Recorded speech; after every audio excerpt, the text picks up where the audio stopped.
Welcome, dear listener, to this cozy corner of history. Come, rest your weary head, and let me spin for you the tales of a time long past. Before we begin our journey into the Middle Ages, I'd love to know where in the world you're tuning in from, and what time of day is it for you? Are you nestled beneath the covers, ready to drift off to sleep?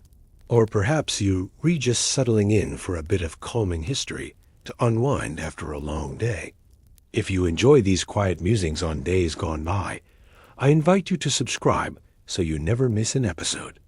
There's something quite special about letting the past whisper in your ear as you relax.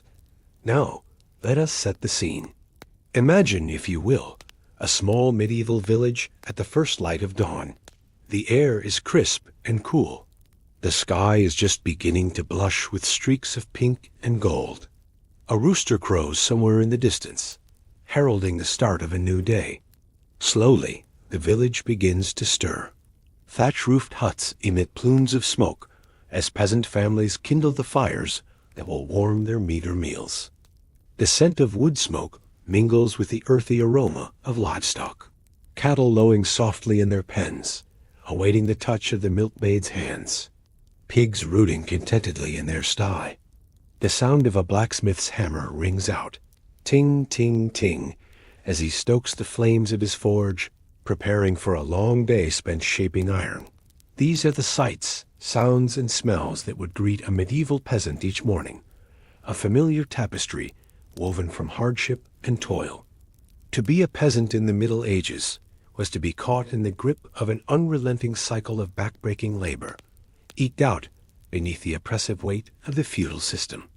Most peasants lived in small, one-room huts, their roofs thatched with straw that would rot away every few years, needing to be painstakingly replaced. The walls were made of wattle and daub, a lattice of wooden strips plastered with a mixture of clay, dung, and straw. A single room served as kitchen, bedroom, and living space for an entire family. Their bedding, nothing more than piles of straw laid out on the dirt floor. Furniture was simple and sparse. Perhaps a wooden table and bench, a chest for storing precious items, and if the family was lucky, a straw mattress tick for the parents. Children would sleep on the floor or in the loft above the animals' quarters, where the rising heat would keep them warm in winter. Food was as basic as the living conditions. Most peasants subsisted on a diet of coarse barley bread, pottage, a stew of grains and vegetables, and whatever meager produce they could grow in their cottage gardens. Meat was a rare luxury, usually only enjoyed on special occasions, or when an animal was too old or sick to be useful anymore. Even ale, the mainstay beverage of the time, was weak and watery, drunk more for its caloric content than for pleasure. Water was often too polluted to drink, especially in towns and cities, so ale was consumed by everyone, from children to the elderly. This meager fare, combined with the constant toll of manual labor, meant that most peasants were perpetually malnourished. They were prone to a host of diseases that their overworked bodies struggled to fight off: dysentery, typhoid, tuberculosis, and the dreaded bubonic plague that periodically swept through Europe like a scythe, culling the population without mercy. As a result, life expectancy was shockingly low. A peasant was considered fortunate to reach the age of 40. Many children died before their 5th birthday, succumbing to disease, malnutrition, or accidents. Childbirth was perilous for both mother and infant, with many women perishing in the throes of labor or from postpartum infections. Yet, despite the odds stacked against them, the peasantry endured. They toiled from sunup to sundown, their lives dictated by the rhythms of the seasons and the whims of their lords. For in the feudal hierarchy, peasants occupied the lowest rung, beholden to the aristocracy for the very land they tilled. The feudal system was a complex web of obligations and loyalties, with the king at the apex and the lowly serf at the base. In between were the great lords and ladies, dukes, earls, barons, and knights, who held vast tracts of land granted to them by the king. In exchange for this land, known as a fief, the nobles pledged their fealty and military service to the crown. But they didn't work the land themselves. That fell to the peasants, who were bound to the nobles' estates in a form of indentured servitude. In exchange for the right to farm a small plot for their own sustenance, peasants were obliged to work the lord's fields, tend his livestock, repair his fences and buildings, and pay him a portion of their harvest in rent. It was a life of unceasing labor and little reward. There were two main classes of peasants, freemen and villeins. Freemen, as the name implies, enjoyed slightly more autonomy than their villain counterparts. Though still beholden to their lords, they could own their own tools and animals, and even save up enough money to buy their freedom. Villains, on the other hand, were little more than slaves. They were bound to the land, forbidden to leave the estate without their lord's permission. They could own no property of their own, and were subject to their lord's justice and whims. If a villain died without an heir, all his possessions would revert back to his lord. But whatever their legal status, all peasants shared the same daily grind. They awoke at dawn, often to the crowing of a rooster or the clanging of the church bell. After a hasty morning meal, they would set off to the fields, shepherding their animals ahead of them. Cows to the pasture, pigs to the forest, to forage for acorns and roots, sheep to the hills. In spring, the plowman would hitch his team of oxen to the heavy wooden plow, the blade biting deep into the earth as he trudged up and down the long furrows. It was grueling work, the sun beating down on his back, the flies buzzing incessantly around the sweating beasts. At the end of each row, he would pause to wipe his brow, then heave on the plow handles to turn the cumbersome contraption around for another pass. Once the soil was tilled, the sower would walk the field, scattering precious seed from a sack slung around his neck. He had to be careful not to sow too thickly or too thinly. Too much seed would choke out the young plants, while too little would leave gaps for weeds to take hold. And all the while, he had to contend with flocks of hungry birds that would swoop down to feast on the newly planted grain. In summer, the peasants would keep a watchful eye on their ripening crops, guarding them against marauding animals and thieves. They would spend long hours weeding, hoeing, and stamping out insect infestations, all under the blazing sun. At harvest time, the whole village would mobilize to bring in the precious grain before the rains came. Men, women, and children alike would take up scythes and sickles, working from dawn to dusk to cut and bind the wheat into sheaves. It was a race against time and weather, for a single storm could spell disaster, flattening the ripe grain and rotting it on the stalk. Once the harvest was in, the sheaves had to be threshed to separate the grain from the chaff. This was done with a flail, two wooden sticks joined by a short chain, which the thresher would swing overhead to beat the sheaves, the rhythmic thud, thud, thud echoing across the fields. The grain then had to be winnowed, tossed into the air so the breeze could blow away the lighter chaff, leaving the heavier kernels to fall to the ground. Finally, it would be gathered up and taken to the Lord's mill to be ground into flour, the miller taking his cut of the proceeds. No part of the harvest was wasted. The straw would be used to thatch roofs, stuff mattresses, or feed livestock. Any gleanings left in the field after reaping were free for the poor to gather, a tradition dating back to biblical times. While the men toiled in the fields, the women had their own unending round of chores. They milked the cows, churned butter, made cheese, baked bread, brewed ale, spun wool, wove cloth, sewed clothing, tended the cottage garden, gathered firewood, drew water from the well, and cooked what little food there was. Peasant children, too, had to pull their weight. As soon as they were old enough to walk, they would be put to work scaring birds from the crops, gathering eggs, picking vegetables, herding geese or sheep. There was no time for schooling or play. Childhood was a brief respite before a lifetime of labor. Even the elderly and infirm were expected to contribute what they could, whether it was spinning, weaving, mending, or tending the fire. There was no retirement for a peasant. You worked until you died.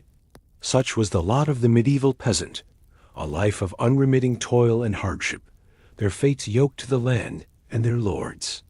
But among these humble folk, there were some whose names have echoed down through the ages, their stories a testament to the endurance and spirit of the common man. One such figure was William Langland, a 14th-century plowman turned poet. Born into a poor peasant family, Langland spent his youth behind the plow, his hands calloused from gripping the rough wooden handles, his face weathered by sun and wind. But Langland had a restless mind and a burning desire for knowledge. In the brief moments of respite between his labors, he would listen intently to the parish priest's sermons, committing the Bible stories to memory. He learned to read and write, rare accomplishments for a peasant, and began to compose his own verses. Langland's masterpiece was Piers Plowman, a sprawling allegorical poem that chronicled the journey of a humble everyman, the titular Piers, through a landscape of social injustice and religious corruption. Through Piers' eyes, Langland laid bare the inequities of the feudal system, the greed of the nobility, and the hypocrisy of the church.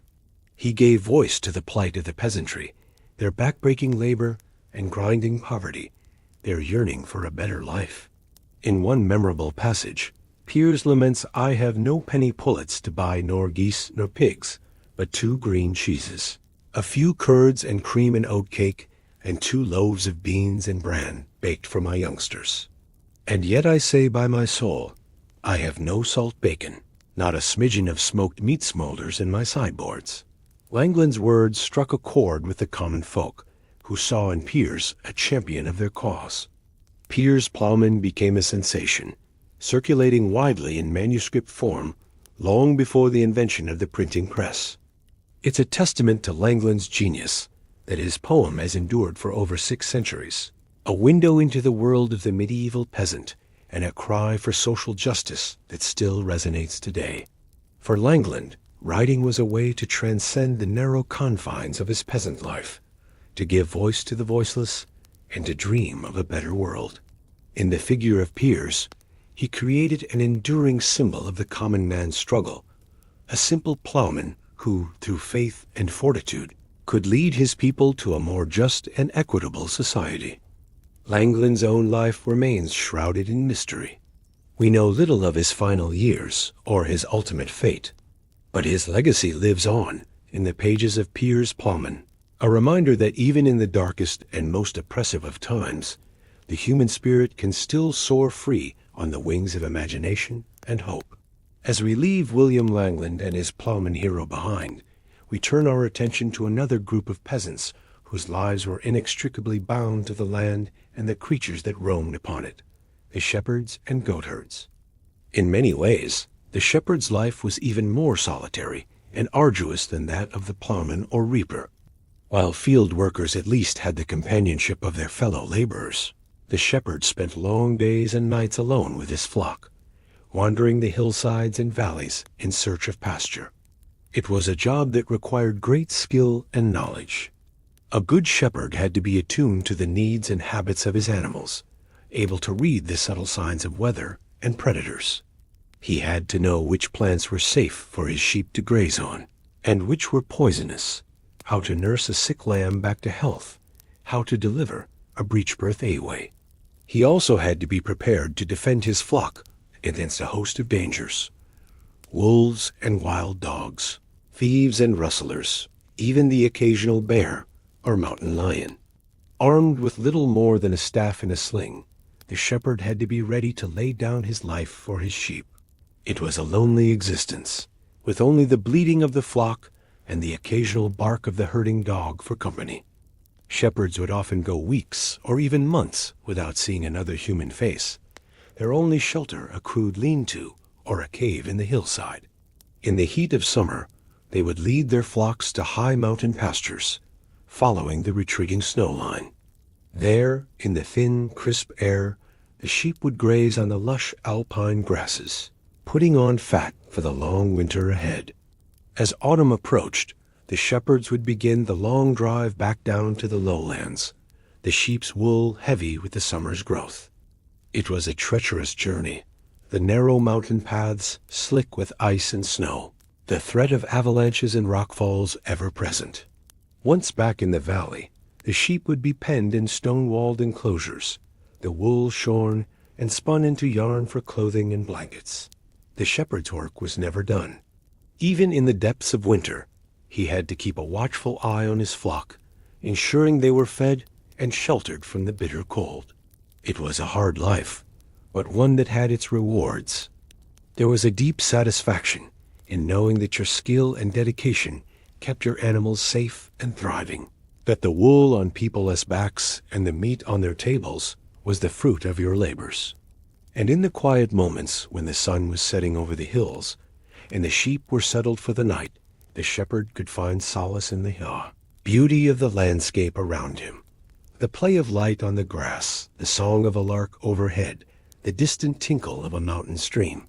For some, this close communion with nature could be a source of great spiritual comfort. Many shepherds were deeply devout, seeing in their humble work an echo of the divine. After all, was not Christ himself often depicted as a shepherd, tending to his flock of faithful with loving care? This spiritual dimension of the shepherd's life is beautifully captured in the English medieval carol, The Shepherd's Song, which imagines a group of shepherds on the night of Christ's birth. The shepherd upon a hill he sat. He had on him his tabard and his hat, his tarbox, his pipe, and his flagon. His name was Jolly Wat, for he was a good earl's boy. The carol goes on to describe how the shepherds are visited by an angel who tells them of the Savior's birth, and how they hasten to Bethlehem to pay homage to the newborn king. The shepherds ran to Bethlehem to see that blessed sun's beam, and there they found that glorious leam, Mary and Joseph in their ream, and Jesus Christ, God's Son. For the medieval peasant, the story of the Nativity would have had a special resonance. The idea that God himself had chosen to be born not in a palace, but in a lowly stable, surrounded by the humble beasts of the field. It was a reminder that even the most lowly and marginalized of people had worth in the eyes of the divine, that there was a spiritual dimension to even the most menial of tasks. Of course, not all shepherds were saintly figures. Like any group of people, they had their share of rogues and scoundrels, those who would steal from their neighbors' flocks or neglect their own animals in favor of drink and dice. But by and large, the shepherd was a respected figure in medieval society, his knowledge and skill highly valued by the community. In an age where wool was one of the most important commodities, a good shepherd could command a decent wage and enjoy a measure of social status. So the next time you don a woolen sweater or curl up under a warm blanket, spare a thought for the medieval shepherd, the solitary figure on the hillside, his watchful eyes and steady hand guiding his flock through the changing seasons, his simple faith a beacon in a world of toil and uncertainty. As we leave the pastures and hillsides behind, we descend into the dark, dank world of the medieval city, a place of narrow, winding streets, overhanging timber. As the first rays of sunlight pierced the thatched roofs of the village, the peasants stirred from their slumber. The roosters crowed, heralding the start of another long, laborious day. Men, women, and children rose from their straw-filled mattresses, their breath visible in the chill morning air. They broke their fast on a meager meal of coarse bread and weak ale, fuel for the toil that lay ahead. Life for a medieval peasant was a harsh and unrelenting struggle.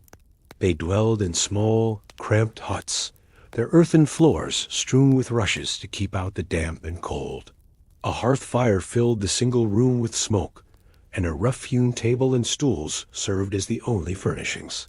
Windows were mere slits in the walls, shuttered against the elements. Privacy was unknown. Entire families shared the same living space, sleeping side by side on pallets. Peasants were bound to the land, subservient to the lords and nobles who owned the vast estates. The feudal system that dominated medieval society left little room for autonomy or advancement. A peasant's lot was fixed from birth. tilling the same soil as their ancestors, marrying within their class, and passing on their meager possessions to their children. They were born into servitude and would likely die in servitude, their brief lives marked by unremitting hardship. The rhythm of a peasant's day was dictated by the rising and setting of the sun. They woke at first light, often to the sound of church bells tolling matins. After a sparse breakfast, they set about their appointed tasks. Men headed to the fields to tend to crops and livestock. Women fed the children, collected eggs, milked cows, and drew water from the village well. They baked bread, brewed ale, and tended vegetable gardens. Even the youngest children had chores, scaring birds from the seeds, gathering firewood, or helping with the washing. Meals were simple affairs, eaten in haste so as not to waste precious daylight. At midday, peasants would break for a meal of cheese, onions, and bread, washed down with watered wine or ale. Meat was a rare luxury, eaten only on special occasions, or when an animal fell ill and had to be slaughtered. The evening meal was a thin pottage of vegetables and grains, sometimes enriched with a scrap of salted pork or fish on feast days. As the sun began to sink below the horizon, peasants returned to their huts, bone-weary and hungry. They ate their paltry supper and fell into an exhausted sleep, only to rise and begin the whole back-breaking cycle again a few hours later. It was a life of grinding poverty and relentless drudgery, with little respite or hope of change. Perhaps the most arduous and vital work of the peasantry took place in the fields. The plowman's job was to till the heavy, clay-rich soil from dawn to dusk, walking behind a lumbering ox or horse-drawn plow. It was slow, exhausting labor, requiring great strength and endurance. The plow itself was a primitive implement, little more than a sharpened stick that scratched the surface of the earth. The plowman had to constantly adjust its depth and angle while dodging rocks and roots that could break the blade. Even a skilled plowman could only till about an acre a day, a small plot that would yield barely enough food to sustain a family. The work was made harder by the crude state of medieval agriculture. Fields were divided into long, narrow strips, separated by raised banks of turf. This was to allow access for plowing and sowing, but it meant that a farmer might have strips scattered across the manor, requiring them to travel long distances just to reach their land. Once the soil was turned, the sower took over, scattering precious seed by hand. It was a delicate task, requiring a steady hand and a keen eye for the wind. Too much seed in one place would choke the young plants, while too little would result in bare patches. Birds were a constant menace, swooping down to snatch up the freshly sown grain. Sowers sometimes resorted to shouting, waving flags, or even employing young children to run up and down the furrows to scare them off. All of this was for naught if the weather didn't cooperate. A dry spring could parch the seedlings, while heavy rains could wash them away or rot them in the ground. Hail and high winds could flatten a field in minutes, destroying months of hard work. It was a precarious existence, wholly dependent on the whims of nature. The harvest was the most critical and back-breaking time of the agricultural year. As the wheat and barley ripened under the summer sun, peasants worked from sunrise to sunset to bring in the crop before the rains came. Armed with sickles and scythes, they systematically moved through the fields, cutting the grain and tying it into sheaves. It was hot, dusty, itchy work. The sharp stalks left hands blistered and bleeding, while pollen and chaff choked the air. Once cut, the sheaves had to be gathered and hauled to the threshing floor, where the grain would be separated from the stalks. This required immense physical strength. A single sheaf could weigh up to 30 pounds. Men, women, and older children all pitched in, loading the sheaves onto carts or carrying them on their backs. It was a race against time, for a rainstorm could ruin the cut grain, causing it to sprout or spoil. One figure who captured the hardships and dignity of the medieval plowman was William Langland. Born around 1332 in the West Midlands of England, Langland came from a family of small freeholders or yeomen. As a young man, he likely worked the land himself, following the plow across the rolling hills and fertile valleys of his native Malvern. But Langland was also a man of letters, educated at a monastery school and possibly even at Oxford. In the 1360s, he began work on his masterpiece, Piers Plowman, an allegorical dream vision that blends social satire with spiritual seeking. The poem's central figure is the virtuous plowman Piers, who embodies the ideal of honest labor and Christian humility. Through Piers, Langland gives voice to the plight of the common man in a time of great upheaval. The 14th century was marked by the devastation of the Black Death, the 100 Years' War, and the breakdown of the feudal order. Peasants were increasingly squeezed by heavy taxation and labor shortages, while the church and nobility grew ever more corrupt and oppressive. Langland channeled these frustrations into biting social commentary. In one memorable scene, he describes a field full of idlers, beggars, vagabonds, and friars, all shirking honest work. Piers appears and sets them straight, admonishing them to put your sickles in the corn and earn their keep like true Christians. It was a radical message for the time, elevating the status of manual labor and calling out the hypocrisy of the ruling classes. Yet Piers Plowman is also a deeply spiritual work, reflecting Langland's own quest for meaning and salvation. Piers himself is a Christ-like figure, leading the dreamer on a pilgrimage towards divine truth. The poem grapples with weighty theological questions: the nature of sin and redemption, the role of grace and good works, the path to eternal life. For Langland, the answer lay in the simple dignity of the plowman's life. By toiling humbly in the fields in service to God and community, one could find a measure of grace amid the hardships of the world. It was a message that resonated with the common folk, and Piers Plowman became one of the most widely read works of the Middle Ages.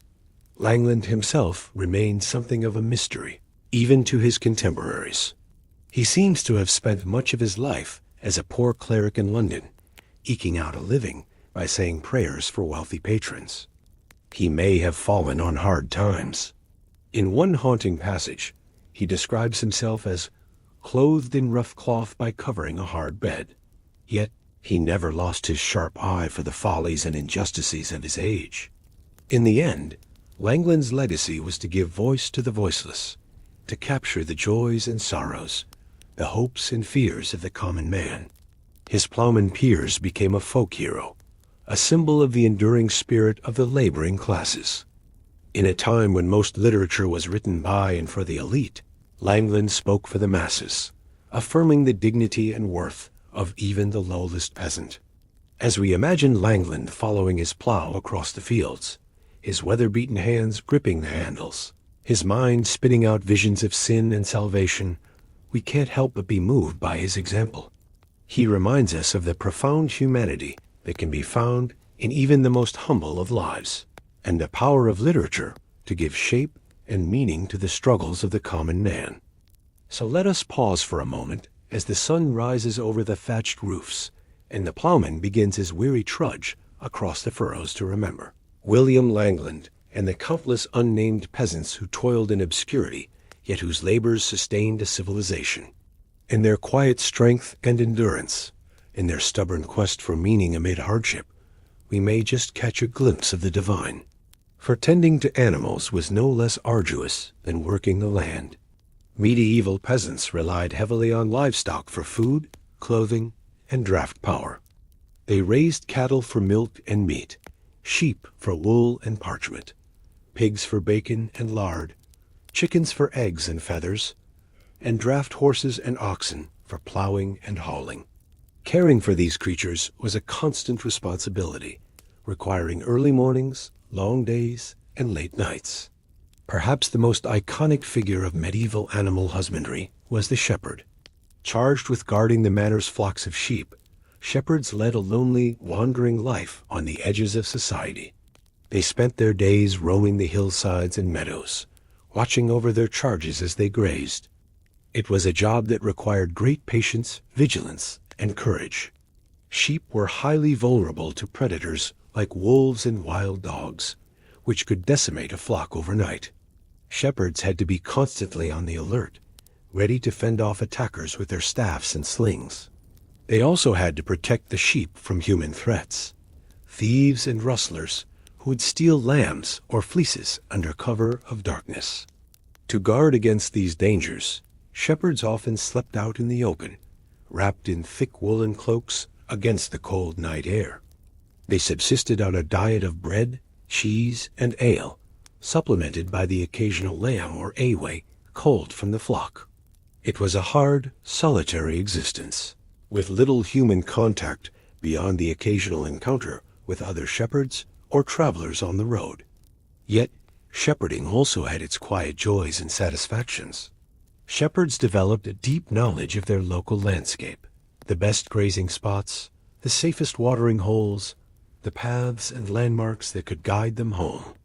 They learned to read the weather in the clouds and winds, to predict storms and showers, and they took pride in the health and vitality of their flocks, knowing that their skill and dedication made possible the wool and mutton that sustained the manor.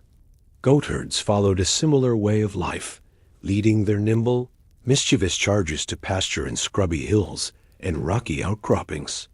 Goats were prized for their milk, cheese, and meat, but they were notoriously difficult to keep in check.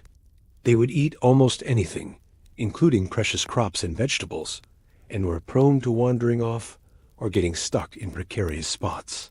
Goatherds needed a quick eye and a firm hand to keep their herds under control. The lowest of the pastoral professions was undoubtedly the swineherd.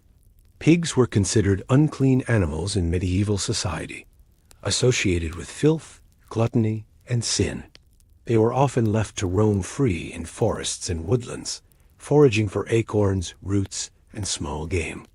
It was the swineherd's job to keep track of these unruly creatures and drive them to market when the time came. It was a dirty, thankless task, looked down upon by the other villagers. Swineherds spent their days trudging through muddy, tangled underbrush, shouting and whistling to keep the pigs in line. They were constantly covered in muck and mire, and the stench of the animals clung to their hair and clothing. Even their homes, on the outskirts of the village, were shunned, as if the very presence of pigs could be contaminated by association.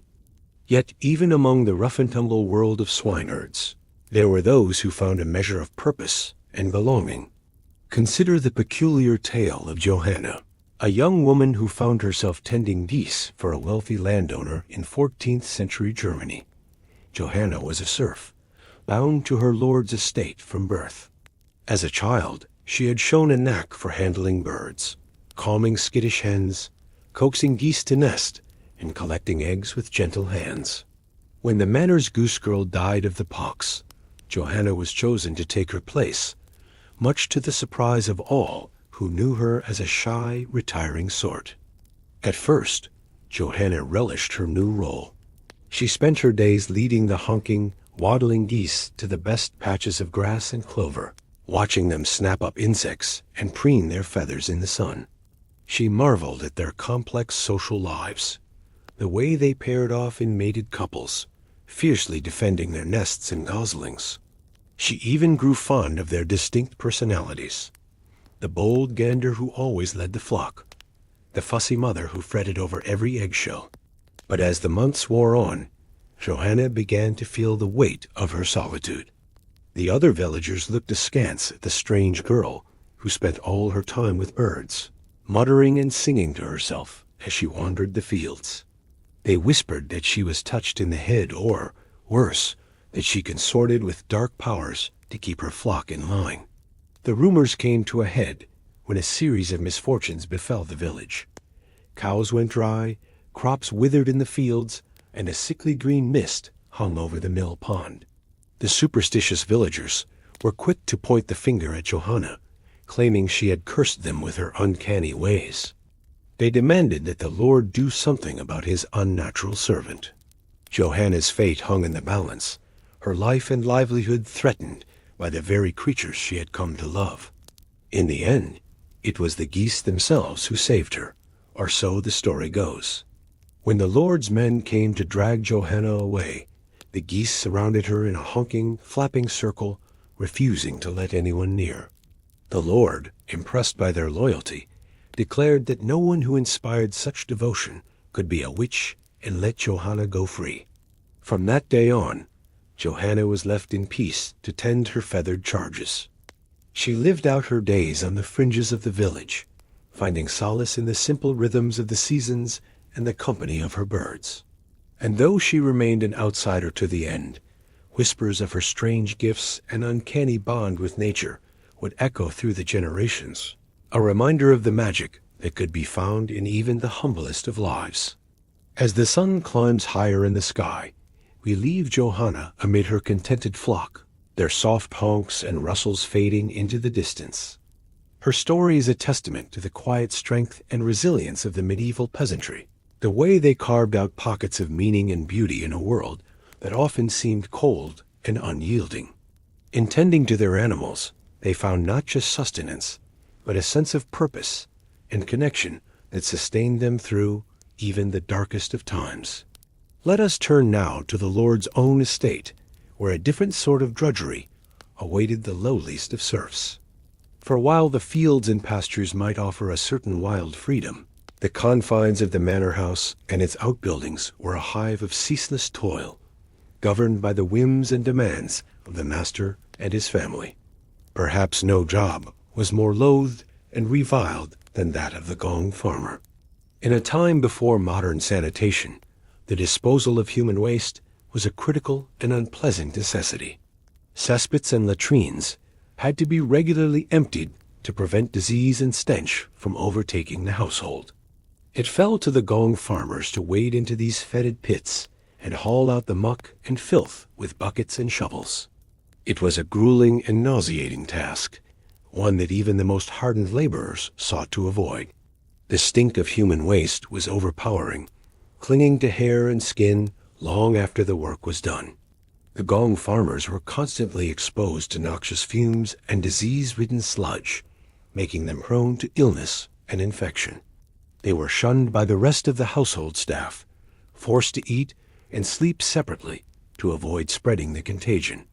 Yet even in this degrading work, there were flashes of humanity and camaraderie. Gong farmers often worked in pairs or teams, relying on each other for support and safety. As they descended into the murky depths, they developed their own crude humor and rituals to cope with the vileness of their task, swapping bawdy jokes and quips as they shoveled. As the first golden rays of dawn pierced the morning mist, the peasants of Elmwood Village began to stir. The cock's crow echoed through the thatch-roofed huts, signaling the start of another long day of labor. Men, women, and children rose from their straw pallets, joints stiff from the damp chill that seeped through the walls. They broke their fast on a meager meal of pottage, a thin gruel of boiled grains and vegetables, before setting out to toil in the fields and pastures. Life was hard for these peasants, beholden to the land and the feudal lords who ruled over them. From sunup to sundown, they worked the soil, tended to livestock, and performed countless other backbreaking tasks, all for the privilege of eking out a bare subsistence living.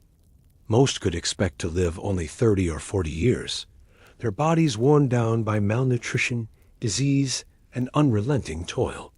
As the villagers dispersed to their labors, let us follow in the footsteps of the plowman as he made his way to the fields. With a crude iron plow hitched to a pair of oxen, he faced the daunting task of tilling acres of rich but heavy soil. The plow was a simple but crucial tool, little changed since Roman times. Little more than a wooden frame with an iron coulter to cut the sod and a mold board to turn it over. It nonetheless transformed European agriculture in the Middle Ages. The plowman's work was grueling and repetitive. He had to keep the plow straight and level, no easy feat when contending with rocks, roots, and clumps of grass.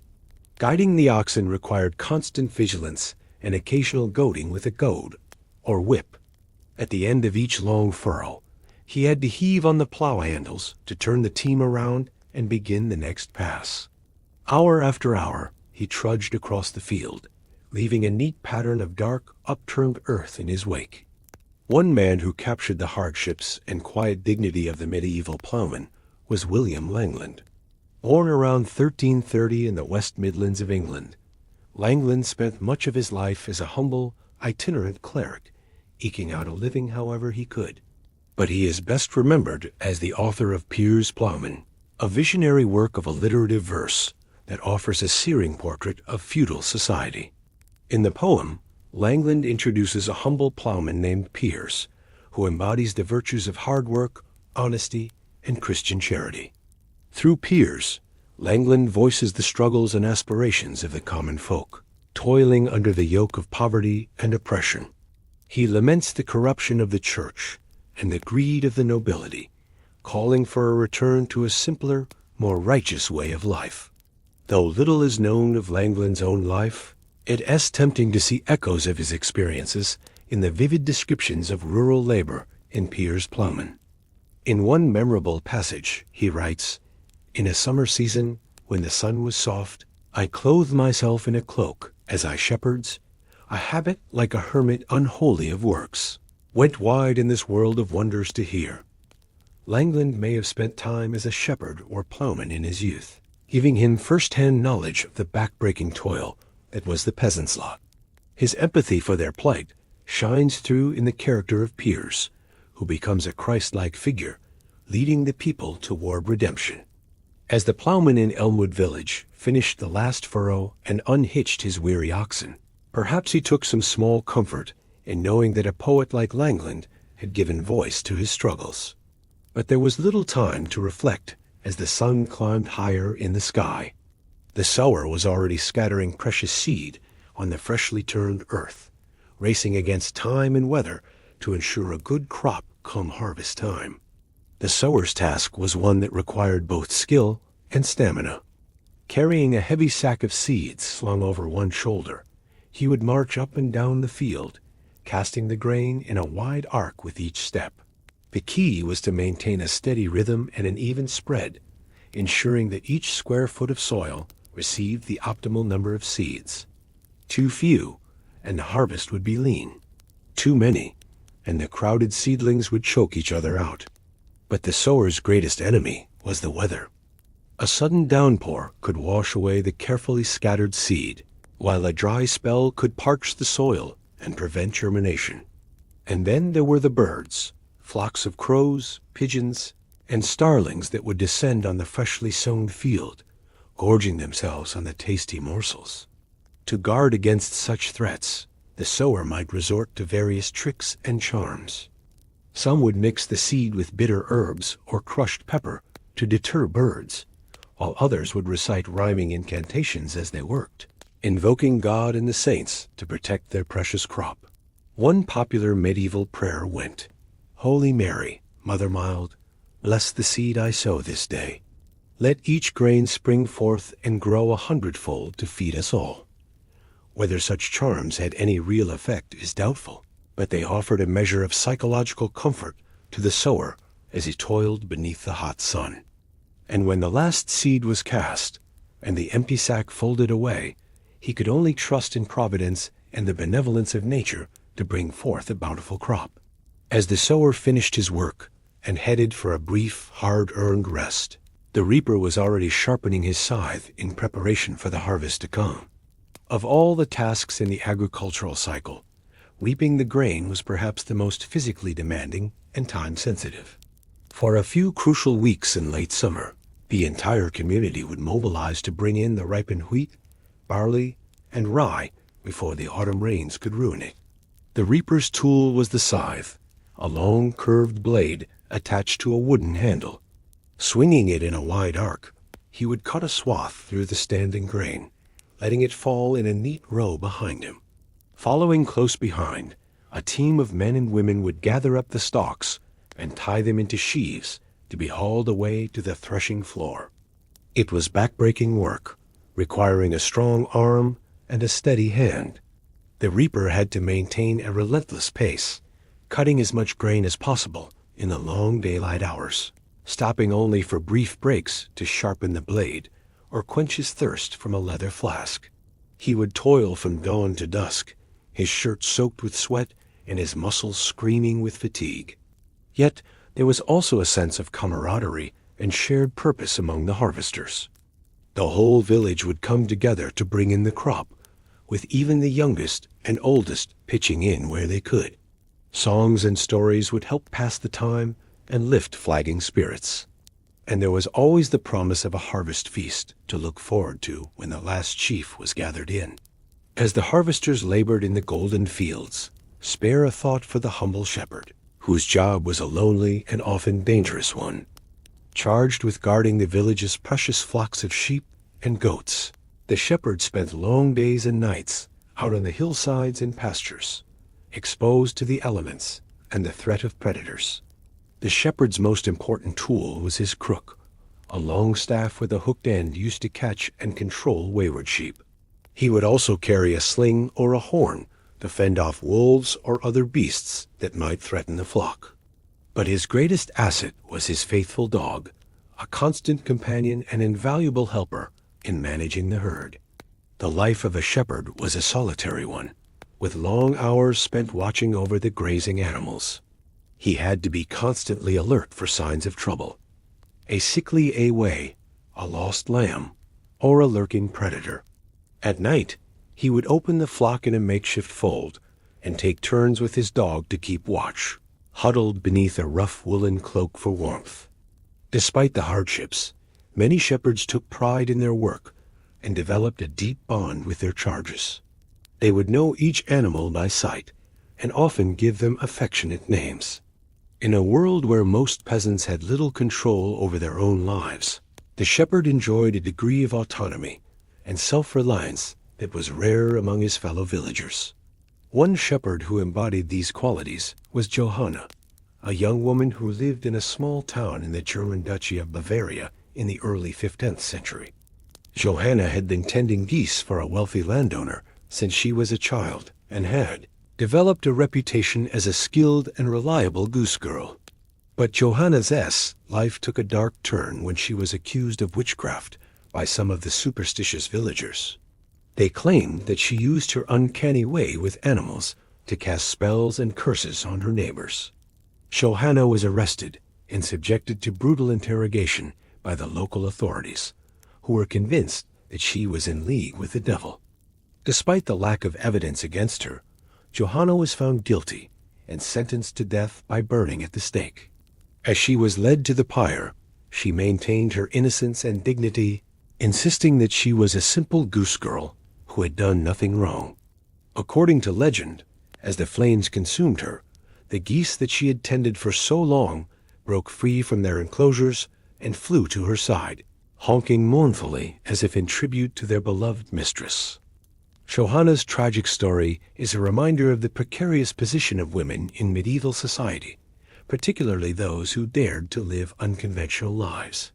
As a shepherd and a single woman, Johanna defied the norms of her time and place and paid the ultimate price for it. Yet, her memory lives on as a testament to the resilience and courage of the common folk, who faced adversity with grit and grace. From the lonely pastures to the bustling villages, the peasants of the Middle Ages toiled ceaselessly to keep their communities alive and functioning. And nowhere was this more evident than in the lowly but essential work of the swineherd. Charged with managing the village's herd of pigs, the swineherd was a figure of both necessity and disdain in medieval society. Pigs were a crucial source of meat for the peasantry, providing a reliable supply of protein that could be salted and stored for the lean winter months. But they were also dirty, unruly creatures that required constant supervision and care. It fell to the swineherd to drive the pigs out to the forests and fields each day to forage for acorns, roots, and other fodder. It was a dirty, thankless job that often involved wading through mud and muck and dealing with the pig's stubborn and sometimes aggressive behavior. The swineherd would use a staff or a whip to keep the herd in line and had to be constantly alert for signs of disease or injury among the animals. He also had to contend with the threat of thieves or wild animals that might try to make off with a tasty pig. But perhaps the greatest challenge for the swineherd was the social stigma that came with the job. In a world where cleanliness was next to godliness, the swineherd was seen as a filthy, low-class individual, barely a step above the animals he tended. He was often shunned by his fellow villagers and excluded from many of the social and religious rituals that bound the community together. Despite these hardships, the swineherd played a vital role in the village economy, ensuring a steady supply of pork for the tables of rich and poor alike. And, like many of his fellow peasants, he found ways to carve out small moments of joy and meaning in a life of unrelenting toil. As the swineherd drove his herd back to the village, at the end of a long day, he might take a moment to appreciate the beauty of the sunset over the fields, or to savor the simple pleasure of a hot meal and a warm fire. For, in the face of hardship and adversity, it was these small things that made life bearable for the common folk of the Middle Ages. Indeed, the very loneliness and marginalization of the most humble peasants may have bred in them a special kind of resilience and fortitude. Take, for example, the story of Wat Tyler, a man who rose from obscurity as a roof tiler to become one of the most famous rebels in English history. Born in the mid-14th century in Kent, Tyler spent his early life toiling on church estates to earn a meager living. Roofing was a skilled trade, but one that required long hours of dangerous work atop high buildings in all kinds of weather. Tyler may have been illiterate, but he was intelligent and charismatic, with a keen sense of the injustices faced by his fellow peasants. In 1381, those injustices boiled over into open rebellion as thousands of peasants rose up against the oppressive poll taxes imposed by the young King Richard II and his unpopular ministers. Tyler emerged as one of the leaders of the revolt, commanding a large force of rebels who marched on London, burning and looting as they went. The rebels' demands were simple but far-reaching: an end to serfdom, the right to rent land at reasonable rates, and the removal of corrupt officials from power. For a brief moment, it seemed as if they might succeed, as the king himself was forced to meet with Tyler and the other leaders at Mile End. But the moment was short-lived. During a heated confrontation at Smithfield, Tyler was suddenly attacked and stabbed by the mayor of London, William Walworth. As he lay dying, the king's men moved in to crush the rebellion, scattering the peasant army and hunting down its leaders. Tyler's death marked the end of the peasants' revolt, but his legacy lived on as a symbol of resistance against tyranny and oppression. In the centuries that followed, his name would be invoked by countless other rebels and reformers, from the Lollards to the Chartists. For the peasants of the Middle Ages, the story of Wat Tyler was a reminder that even the lowest among them had the power to challenge the status quo and fight for a better life. It was a message that would resonate down through the generations as the common folk continued to struggle against the yoke of feudalism and oppression.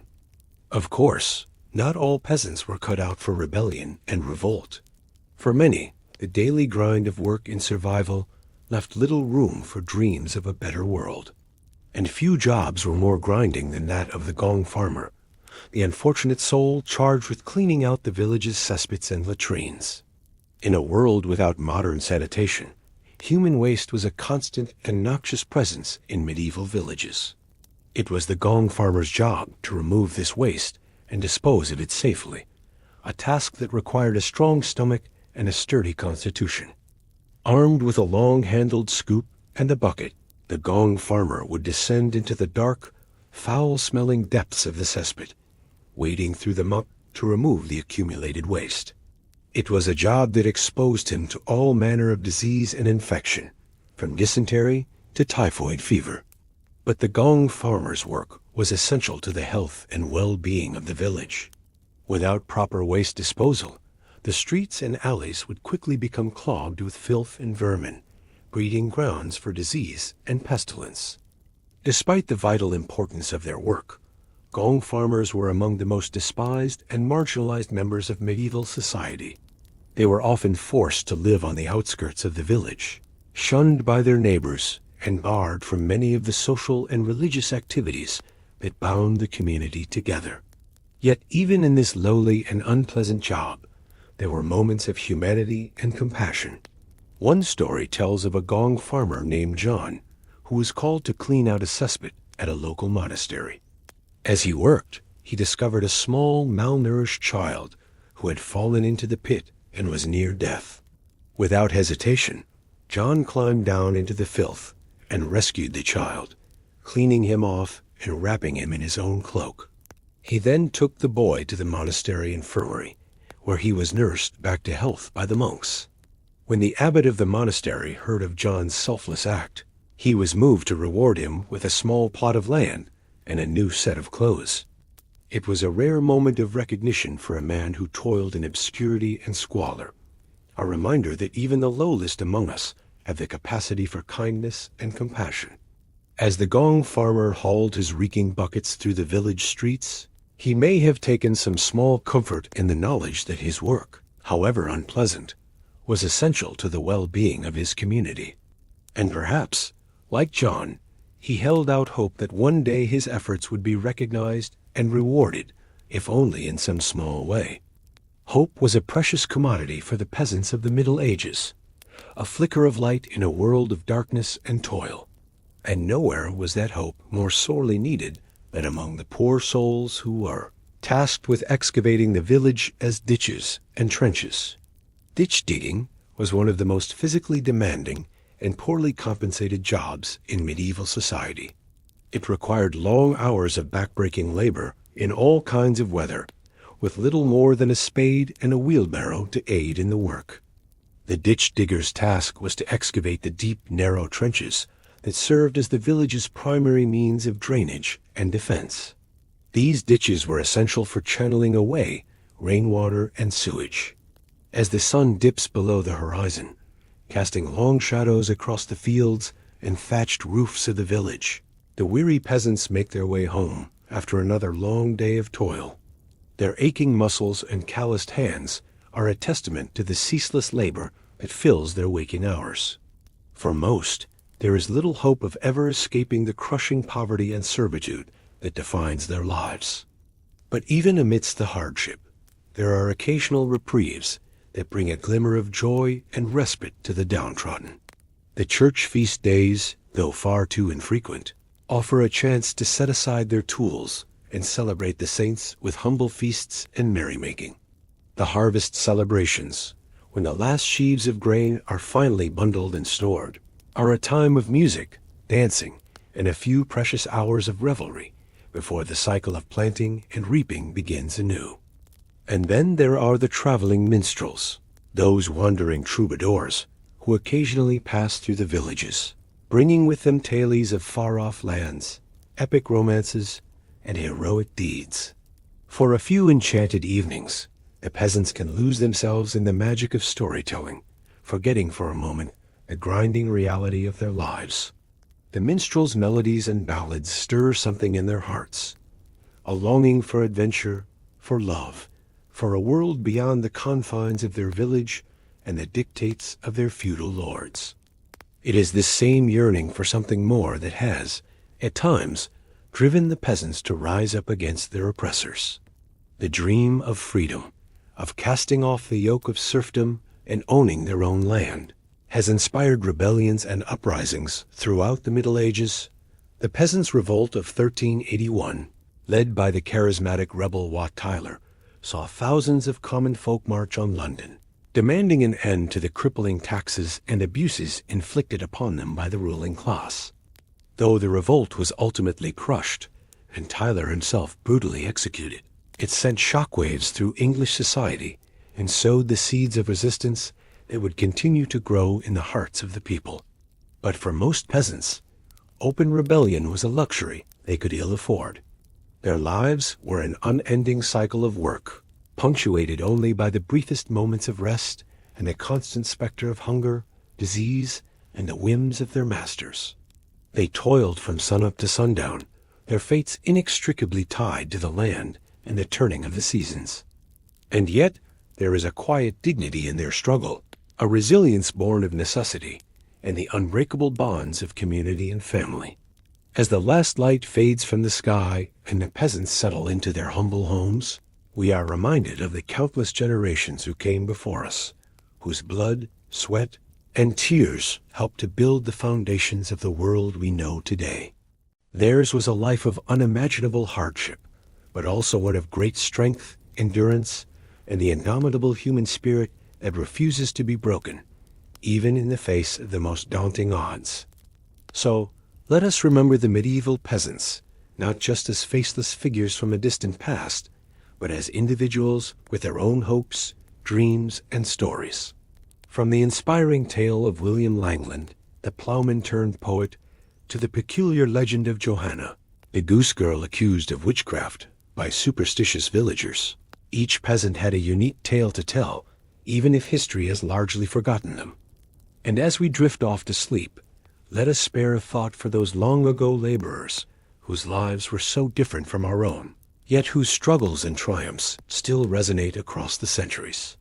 In honoring their memory, we pay tribute to the resilience of the human spirit and the enduring power of hope in the face of adversity.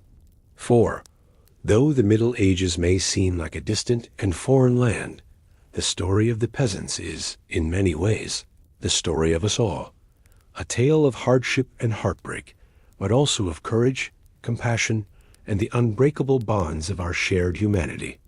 So, let us journey back one final time to a world lit only by fire and the sweat of honest labor. As the peasants' weary eyes close and they drift off into a well-earned slumber, we too can allow ourselves to slip into the gentle embrace of sleep, secure in the knowledge that their legacy lives on in the very fabric of our modern world. And as we dream, perhaps we will catch a glimpse of those long-ago fields and villages and the hardy souls who called them home, a reminder of how far we have come and of the debt we owe to those who came before. But even as we sleep, the wheels of history continue to turn, slowly but inexorably. The seeds of change that were planted in the Middle Ages will one day bear fruit as the old feudal order begins to crumble and new ideas and opportunities begin to take root. The Renaissance and the age of exploration lie just over the horizon, waiting to transform the world in ways that even the most visionary peasant could never have imagined. And so, we leave the medieval village behind, with its thatched roofs and muddy lanes, its hardships and its small joys. The peasants will rise with the sun to begin another day of toil, their lives governed by the eternal rhythms of the land and the unyielding demands of their feudal masters. But even in the midst of their struggles, they carry within them the spark of something greater, the resilience, the ingenuity, and the unbreakable spirit that will one day help to shape the course of human history. As we bid farewell to the Middle Ages and all its trials and tribulations, let us carry with us the lessons of the peasants, the value of hard work, the power of community, and the enduring strength of the human heart. And let us never forget the countless generations of forgotten heroes who toiled in obscurity, whose blood and sweat and tears helped to build the world we know today. In the end, the story of the medieval peasants is a testament to the indomitable nature of the human spirit, a reminder that even in the darkest of times, hope and resilience can still flourish. And as we drift off into the gentle embrace of sleep, let us hold fast to that hope and to the knowledge that, though the road ahead may be long and fraught with challenges, we carry within us the same strength and determination that sustained our ancestors through the ages. So let us sleep now and dream of a world transformed, where the backbreaking labor of the peasants has given way to new opportunities and new horizons.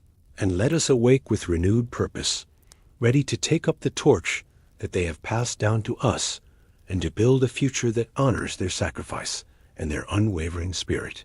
For in the end, the story of the peasants is the story of us all, a reminder of how far we have come and of the endless possibilities that lie ahead, waiting to be seized by those with the courage and the vision to reach for them. As the sun dips below the horizon, casting long shadows across the fields, the weary peasants make their way home. Their backs ache from hours bent over crops, their hands rough and calloused from gripping tools. The air is filled with the earthy scent of soil and the pungent odor of farm animals. Despite the hardships of the day, there is a sense of satisfaction in a job well done, in the knowledge that their labor has wrung sustenance from the land. But for many, this contentment is fleeting. As they trudge down well-worn paths to their humble abodes, the reality of their lot in life weighs heavily upon them. They are bound to this land, to the whims of their Lord, with little hope of ever breaking free from the cycle of poverty and servitude. Their days are an endless round of toil, their nights a brief respite before it all begins anew. Yet, even in the midst of this bleak existence, there are moments of joy and celebration. The church feast days provide a welcome break from the drudgery, a chance to come together with family and friends, to share in the bounty of the harvest. The arrival of a traveling minstrel is a cause for excitement, bringing news from distant lands and tales of adventure to brighten the long evenings. And then there are the whispers of rebellion, the dream of freedom that stirs in the hearts of some. They have heard the stories of peasant uprisings in other parts of the land, of brave men and women who dared to stand up against their oppressors. Some even dare to hope that they, too, might one day cast off the yoke of servitude and claim a better life for themselves and their children. One such dreamer was Wat Tyler, a humble roof tiler from Kent. Born into poverty, Wat learned his trade at a young age and quickly gained a reputation for his skill and industry. But he was also known for his quick wit and his disdain for authority, traits that would serve him well in the years to come. As he traveled from village to village, plying his trade, Wat saw firsthand the suffering of his fellow peasants. He listened to their complaints of high taxes and corrupt officials of the way they were, treated like cattle by their lords, and he began to dream of a different world, one in which the common folk had a say in their own destiny. When the peasants' revolt erupted in 1381, Wat was quick to join the cause. He rallied his fellow tradesmen and laborers, urging them to take up arms against their oppressors. And as the rebellion gained momentum, Wat emerged as one of its leaders, a charismatic figure who inspired hope in the hearts of the downtrodden. For a brief, shining moment, it seemed as though the peasants might actually succeed in their quest for freedom. They marched on London, tens of thousands strong, and presented their demands to the young King Richard II. But the king's promises of reform proved hollow, and the rebellion was eventually crushed by the nobility. Wat Tyler paid the ultimate price for his part in the uprising. He was brutally executed, his head mounted on a pike as a warning to others who might dare to challenge the status quo. But his legacy lived on, a testament to the indomitable spirit of the common man. As the peasants settle in for the night, huddled around the meager warmth of their hearths, they cling to this spirit. They know that their lives are hard, that the odds are stacked against them. But they also know that they are not alone, that there are others who share their dreams of a better world. And so they persevere through the long years of the Middle Ages, through famine and plague and war. They toil in the fields and in the villages, in the great estates of the nobility, and on the lonely fringes of society. They are the backbone of this world, the unsung heroes whose labor and sacrifice will pave the way for the changes to come. As we look back on this time, from the vantage point of the present day, it is easy to see the peasants as little more than a footnote in history, a downtrodden mass whose lives were brief and hard. But to do so would be to miss the true significance of their story. For in their struggles and their triumphs, in their dreams and their determination, the peasants of the Middle Ages laid the foundations for the world we know today. Their labor built the great cathedrals and castles that still stand as testaments to human ingenuity and skill. Their revolts and uprisings sowed the seeds of democratic thought and helped to chip away at the rigid hierarchies of the feudal system. And in their quiet moments, in the stories they told and the songs they sang, they left behind a rich cultural legacy that continues to resonate across the centuries. From the bawdy tales of Chaucer's Canterbury Pilgrims to the haunting ballads of anonymous folk singers. The voice of the common man echoes down through history, reminding us of the enduring power of the human spirit. So as we drift off to sleep, let us spare a thought for the peasants of the Middle Ages, for the men and women who bore the weight of their world upon their shoulders. Let us remember their names and their deeds, their joys and their sorrows. And let us honor their memory by striving to build a world in which the dreams they dared to dream might one day become a reality. For in the end, the story of the peasants is the story of us all, of the common thread that binds humanity together across the ages. It is a story of hope and heartbreak, of struggle and perseverance, of the indomitable will to survive and thrive in the face of adversity. And it is a story that will continue to be told as long as there are those who labor, and those who dream, those who toil, and those who dare to imagine a better world. As the last embers of the hearth fire die out, and the peasants drift off into slumber, the world outside grows still and silent. The fields and forests, the villages and towns, all are cloaked in darkness, waiting for the dawn of a new day. And in that darkness, the spirit of the peasants lives on, a testament to the enduring power of the human heart, to the unquenchable thirst for freedom and justice that burns within us all. So let us sleep now and dream of a world in which the peasants' dreams might one day come true. Let us rest in the knowledge that their struggle was not in vain, that their legacy lives on in the world we have built upon the foundations they laid. And let us awake to greet the dawn with renewed hope and purpose, ready to take up the task that they began so many centuries ago, the task of building a world in which all may live in dignity and peace. As the weary shepherds guided their flock back to the safety of the village, their bleeding charges ambling along well-trodden paths, the sinking sun painted the sky in hues of orange and crimson. The day's labors were done, but tomorrow would bring more of the same, tending to the animals, keeping them safe from predators and thieves, and enduring the hardships of a life spent largely outdoors. For shepherds and goatherds, there was little respite from the elements. They slept beneath the stars, wrapped in rough woolen cloaks, always alert for any signs of danger. Wolves prowled the edges of the forests, their howls piercing the night, while sneaky foxes crept in to snatch lambs that strayed too far from their mothers.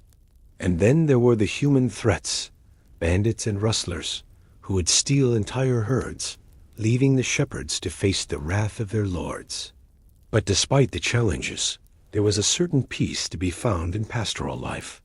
The gentle munching of the sheep as they grazed, the tinkling of bells around their necks, the soft bleating of newborn lambs.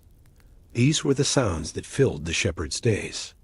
They took the long hours by carving intricate designs into wooden staffs or playing simple tunes on reed pipes.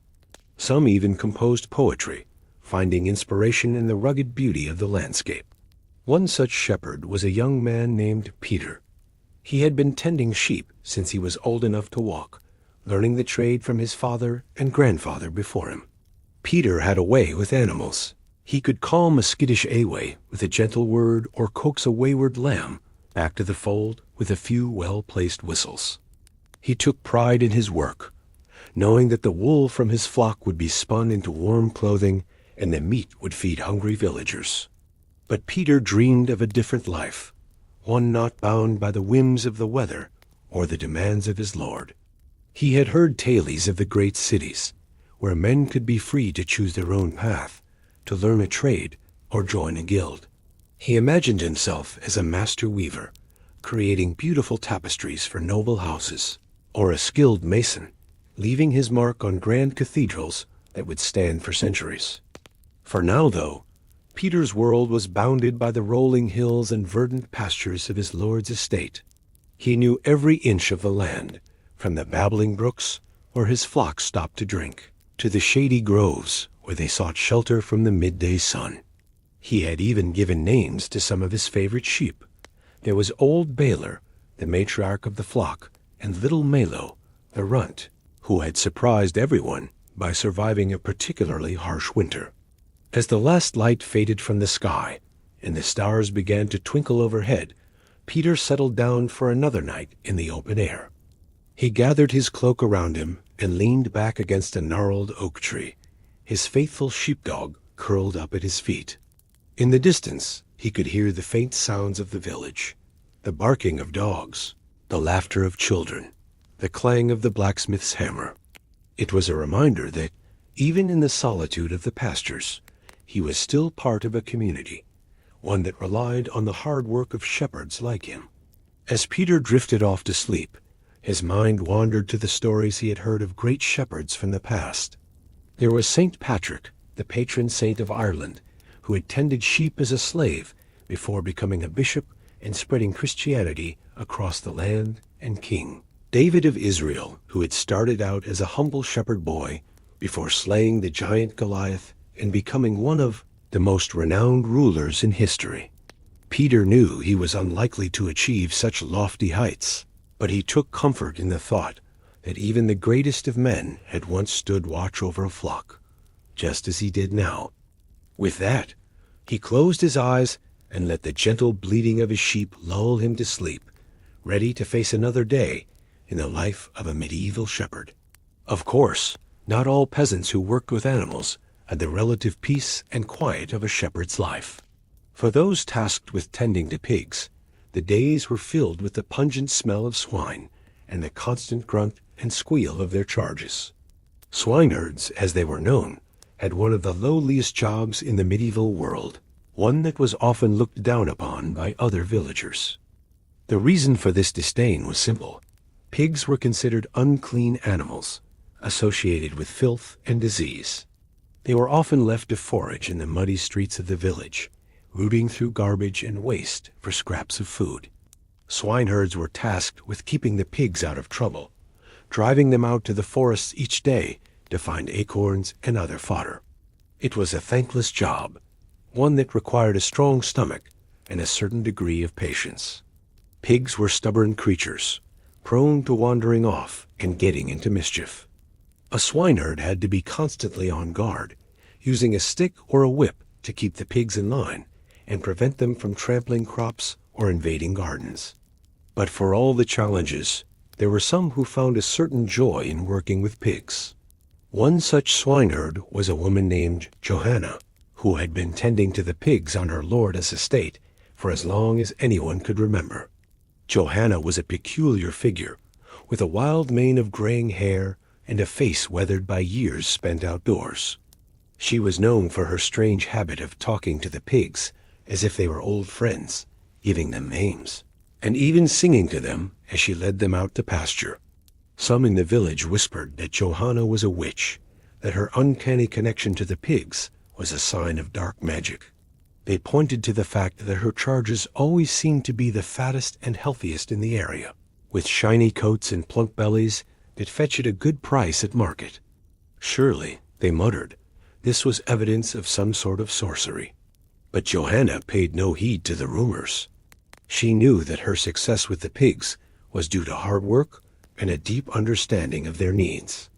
She had learned from a young age how to spot signs of illness or distress in the animals, and she knew just what to feed them to keep them healthy and strong. Despite her dedication, however, Johanna's life was far from easy. Swineherds were among the poorest of the peasants, often living hand to mouth on the meager wages they earned. Johanna's hut was a ramshackle affair, with a leaky roof and drafty walls that did little to keep out the cold. She subsisted on a diet of bread and porridge, with the occasional scrap of meat from a slaughtered pig as a rare treat. But Johanna found solace in her work, in the simple pleasure of watching her pigs root and play in the forest. She knew that her efforts were vital to the survival of the village. Without the meat and lard provided by the pigs, many would go hungry during the long winter months. And so she persevered, day after day, year after year, tending to her charges with a dedication that bordered on the devotional. As the years went by, the rumors about Johanna's supposed witchcraft grew more insistent. Some claimed to have seen her dancing naked in the moonlight, surrounded by her pigs. Others whispered that she could transform into a pig herself, roaming the forest at night in search of unsuspecting prey. The lord of the manor, a superstitious man, began to grow uneasy with Johanna's presence on his land. One day, a group of villagers confronted Johanna as she was driving her pigs back to the manor.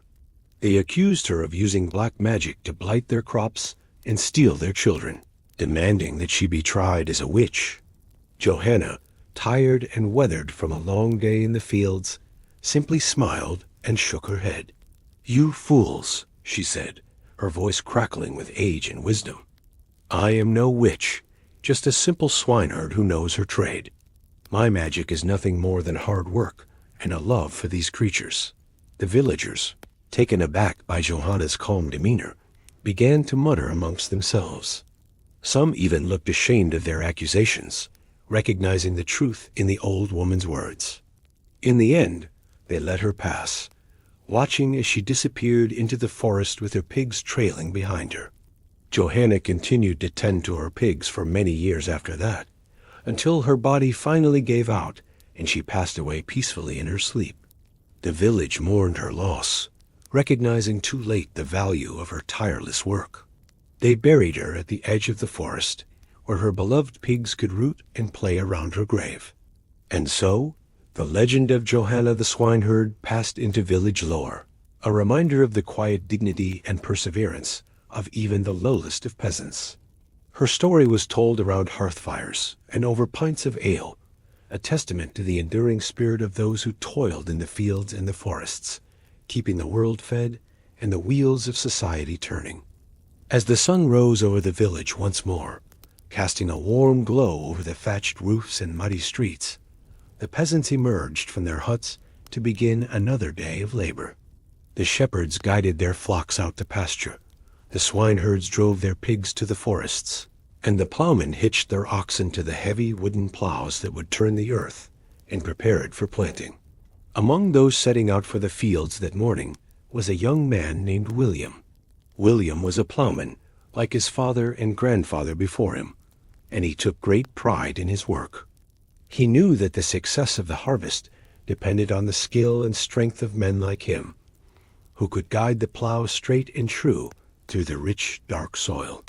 But William was not content with his lot in life. He had always been a dreamer, with a keen mind and a curiosity about the world beyond the village. As a child, he had learned to read and write from the local priest, sneaking away from his chores to pore over the few precious books in the church library.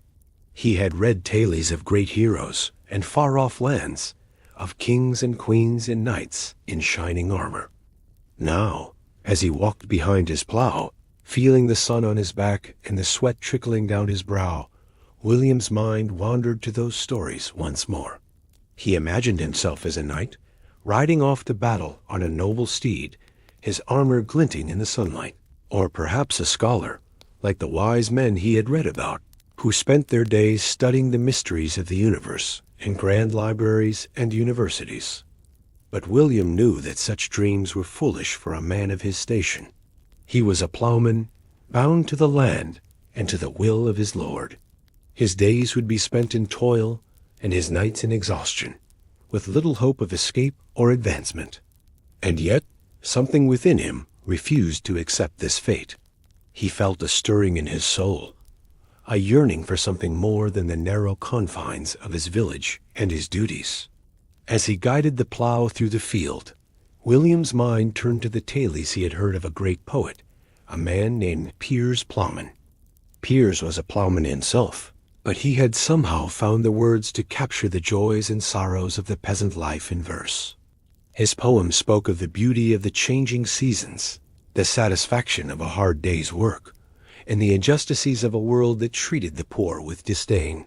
William had never read Piers's poems himself, but he had heard snatches of them recited by traveling minstrels and learned men passing through the village.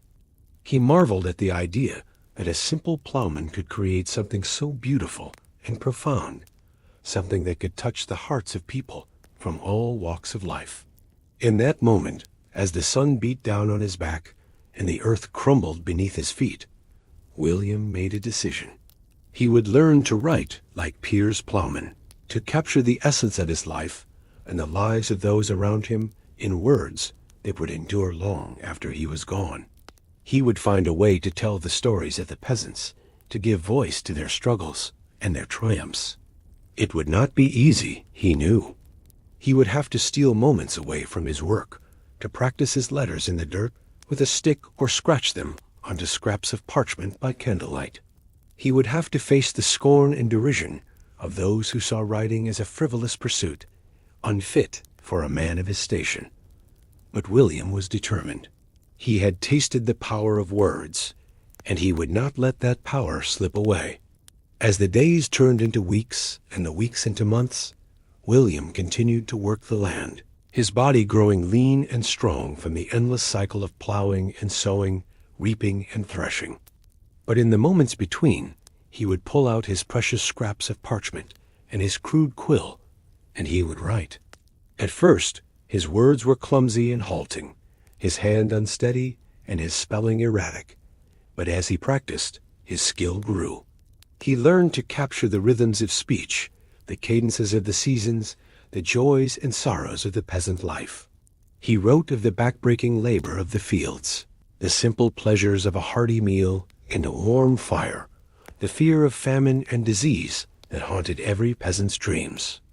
And as he wrote, William began to feel a sense of purpose, a glimmer of hope in a world that had always seemed so bleak and unyielding.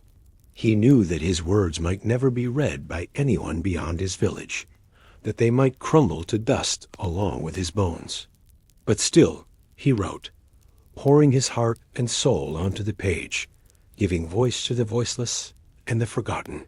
Years passed, and William grew old and gray, his hands gnarled from the plow, and his eyes dim from the strain of writing by flickering candlelight.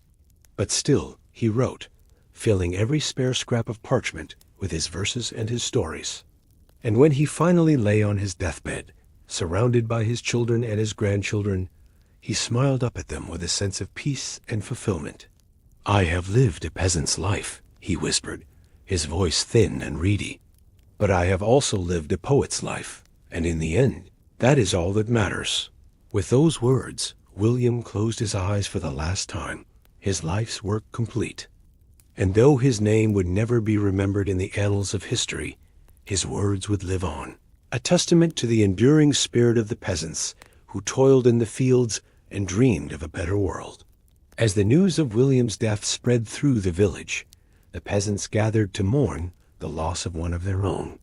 They may not have understood the value of his writing, may not have even known that he had been scribbling away in the moments between his labors, but they knew that he had been a good man, a hard worker, and a kind soul. They buried him in the churchyard, his grave marked with a simple wooden cross. And as they stood around the freshly turned earth, the priest spoke words of comfort and solace, reminding them that even the humblest of lives could have meaning and purpose in the eyes of God. There was one among the mourners who saw more in William's life than just a pious peasant. It was the young priest's assistant, a man named Thomas, who had been tasked with sorting through William's meager possessions after his death. And there, amidst the worn tools and patched clothing, he had found a small leather-bound book filled with page after page of William's writing. As Thomas read through the book, his eyes widening with each passing verse, he felt a growing sense of excitement and wonder. Here was a treasure trove of peasant wisdom and insight, a window into a world that was so often overlooked and dismissed by the learned and the powerful. Here was proof that even the lowliest among them could have something valuable to say, something that could change the way people thought and felt about the world around them. Thomas knew that he could not let William's work be forgotten. He resolved to take the book to the monastery where he had been trained, to show it to the scholars and the scribes who spent their days preserving the wisdom of the ancients. He would tell them of William the plowman, the peasant poet who had captured the essence of his life and his times in simple, heartfelt verses. And so, with the book tucked safely in his satchel, Thomas set off on the long journey to the monastery, his heart full of hope and purpose. He knew that the road ahead would be difficult, that he would face many challenges and obstacles along the way. But he also knew that he was carrying something precious, something that had the power to change lives and inspire generations to come. As he walked, Thomas thought of William, of the quiet strength and dignity he had shown in the face of a hard and unforgiving world. And he thought of all the other peasants like him, the men and women who toiled in the fields and the forests, the shepherds and the swineherds, the plowmen and the threshers. They may have been invisible to the eyes of the powerful, but they were the backbone of the world, the ones who kept the wheels of society turning with their sweat and their blood. And with each step, Thomas felt a growing sense of pride and purpose. He may have been just a lowly priest's assistant. As the sun sinks slowly behind the hills, casting long shadows across the fields, the weary peasants make their way back to the village. Their aching muscles and weathered hands bear testament to the long, hard day of labor behind them. The air is filled with the rich aroma of wood smoke drifting from the humble, thatch-roofed cottages, a sign that the women have been busy preparing the evening meal. In one small hut, a man named John Poddock stirs a bubbling pot of pottage over the crackling fire. John is the village potter, a skilled craftsman who shapes the rough clay into sturdy vessels for storing and cooking food. It's a respectable trade, passed down from father to son, but the work is grueling. The heat from the kiln leaves his face permanently reddened and his hands rough and calloused. As John ladles the steaming pottage into crude bowls, his wife, Agnes, sets out a loaf of dense, dark bread. It's a meager meal, but a welcome one after a day spent bent over the potter's wheel. Their children, 2 small boys and a girl, eagerly gather around the rough-hewn table, grateful for the simple fare. Across the village, a hunched figure shuffles towards his hovel, leaning heavily on a gnarled walking stick. This is old Thomas, the oldest inhabitant of the village. His once strong body is now bent and twisted with age and a lifetime of hard labor. In his youth, Thomas was a falconer, training hawks and falcons for the lords to use in hunting. It was a position of some prestige, but a lonely one. The falconer often spent long hours in the fields and forests, far from human companionship. As Thomas settles onto his straw pallet, his mind drifts back to those days. The piercing cry of a falcon, the rush of wings, the thrill of the hunt. They were hard years, but good ones.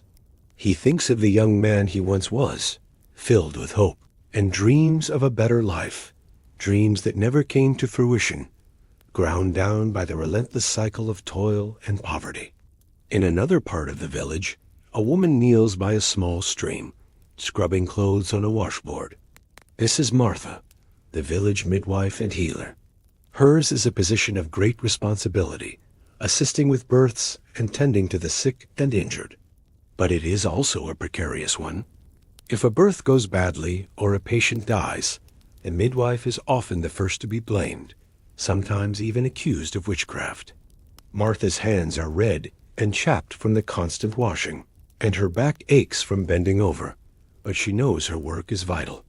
Without her skills, many more mothers and infants would be lost. As she hangs the wet garments on a line to dry, Martha murmurs a quiet prayer for the health and safety of her village. As darkness falls, the peasants gather in small groups, huddled around flickering rushlight candles. They share stories and songs, seeking comfort in the fellowship of their neighbors. The old tales are told again, legends of brave knights and fair maidens, of mischievous sprites and wise old crones. For a few precious hours, the hardships of their lives are forgotten, lost in the magic of the storyteller's words. But all too soon, the candles gutter out, and the villagers disperse to their beds, knowing that dawn will come all too early. They sleep deeply, exhausted from the day's labors, their dreams haunted by the never-ending cycle of work that is a peasant's lot. And yet, even in the midst of this hard life, there are moments of joy and beauty, the laughter of children playing in the sun-dappled fields, the sweet taste of a ripe berry warm from the summer, Sun, the quiet satisfaction of a job well done, a challenging task accomplished through skill and perseverance. These are the small treasures that make life worth living, that give the peasants the strength to face another day. For despite the hardships, they are resilient people. Their spirits are not easily broken. They find hope in the turning of the seasons, in the unshakable belief that better days lie ahead. And so, they endure these simple folk, tilling the land and tending the beasts, their lives woven inextricably into the rich tapestry of the medieval world. As the night deepens and the village settles into slumber, we are reminded of the countless generations of peasants who came before, the men and women whose toil and struggle laid the foundations for the world we know today. Theirs was a hard life, a life of unrelenting labor and scant reward. But it was also a life of great dignity and quiet heroism. In the grand sweep of history, their names may be forgotten, their stories lost to time, but their legacy endures, etched into the very soil they tilled, the stones they laid, the crafts they practiced. They were the backbone of medieval society, the unsung heroes who kept the wheels of civilization turning through the darkest of times. So let us remember them, these humble peasants, as we drift off to sleep in our own comfortable beds. Let us honor their strength and their sacrifice, and cherish the freedoms and comforts we enjoy today. For in doing so, we keep their memory alive, a flicker of light against the darkness of the ages. As the first rooster begins to crow, heralding the dawn of a new day, the village stirs to life once more. The cycle begins anew, the planting and the reaping, the birthing and the dying, the endless round of the seasons. And through it all, the peasants endure, their lives a testament to the indomitable spirit of the human soul. As the swineherd drives his pigs back to their pen, the sun dips lower in the sky, casting a warm golden glow over the Lord's estate. The gong farmer, a man named John, is just beginning his unenviable task for the day. He collects his tools, a long-handled ladle, a bucket, and a simple cloth mask to cover his nose and mouth. With a heavy sigh, he makes his way to the first of the estate's cesspits. The stench hits him like a physical blow as he removes the cover. John tries to breathe through his mouth as he lowers his ladle into the dark, viscous depths. He scoops the muck into his bucket, gagging at the overpowering odor of human waste and decay. It's a vile job, but someone has to do it. After all, even lords and ladies must heed the call of nature. John knows he's fortunate to have steady work, even if it is loathsome. He thinks of his friend Thomas, one of the ditch diggers, who spends his days knee-deep in mud, excavating trenches and drainage channels. It's back-breaking labor, made all the worse by the clouds of biting flies that swarm around the workers as they toil under the hot sun. As John slogs from cesspit to cesspit, he dreams of a better life, perhaps as a skilled craftsman like the blacksmith or the thatcher. But such trades are often passed down from father to son, and John's father was a gong farmer, as was his father before him. It seems his fate is sealed, much like the noxious contents of his bucket. Nearby, the steady thunk of an axe rings out as the woodcutter falls a tree. It's dangerous work, with the ever-present risk of being crushed by a falling trunk or losing a limb to an errant swing of the axe. The woodcutter's arms ache with fatigue, but he cannot rest. The estate's fireplaces and ovens have a constant hunger for wood, and it's his job to feed them. The woodcutter, as thoughts drift to the wild tailies, he has heard of the charcoal burners who live deep in the forest. They're a strange, solitary breed, spending months at a time tending their smoldering mounds of wood. Some say they have secret knowledge of the old ways, of pagan rites and forest spirits.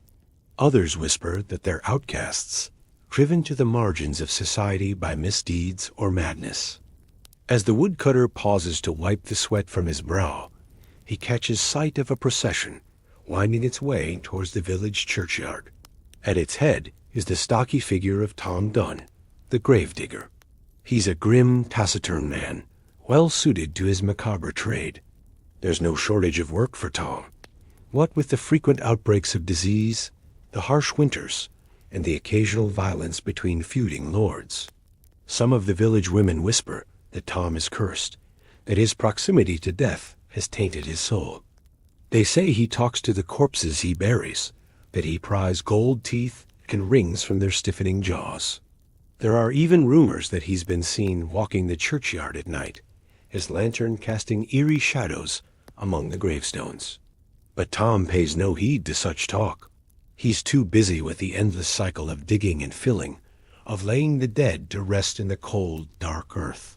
He takes a grim sort of pride in his work, knowing that he's the last person to handle the earthly remains of the departed. As the gravedigger's procession fades into the distance, John the Gong farmer finally finishes his nauseating rounds. He sets down his bucket and heads towards the small hut he calls home. His wife, Agnes, is stirring a pot of thin gruel over the fire. She wrinkles her nose as John steps inside, the stench of the cesspits clinging to his clothes and skin. John splashes some precious water from a basin onto his face and hands, trying to rinse away the worst of the filth. He knows he should be grateful for his lot in life. After all, he has a roof over his head and food in his belly, meager though it may be. But sometimes he dreams of a world where a man's worth is unmeasured by the sweat on his brow or the calluses on his hands. He thinks of the stories he's heard of the great cities, where scholars debate in grand halls and merchants grow fat on the profits of their trade. He wonders what it would be like to have the freedom to choose his own path, to be more than just a cog in the feudal machine. But such thoughts are dangerous for a mere peasant. John knows that his place is here, toiling on the Lord's estate from cradle to grave. It's the way things have always been, and the way they always will be. As John settles down to his meager supper, he thinks of the day ahead, of the cesspits that will need emptying, the fields that will need plowing, the livestock that will need tending. It's a never-ending cycle of sweat and struggle, but it's the only life he knows. And yet, even in the midst of this bleak existence, there are moments of joy and connection. The laughter of children playing in the village square, the warmth of Agnes' smile, the simple pleasure of a full belly and a fire on a cold night. These are the things that keep John going, that give him the strength to face another day of toil and hardship. They're small comforts, but in a world where life is so often nasty, brutish, and short, they're enough to sustain him. As the last light fades from the sky and the stars begin to glimmer overhead, John closes his eyes and lets the weariness overtake him. Tomorrow will bring more of the same. More filth, more sweat, more aching muscles and blistered hands. But for now, he can rest and dream of a world beyond the confines of his humble existence. The village settles into its nightly rhythm.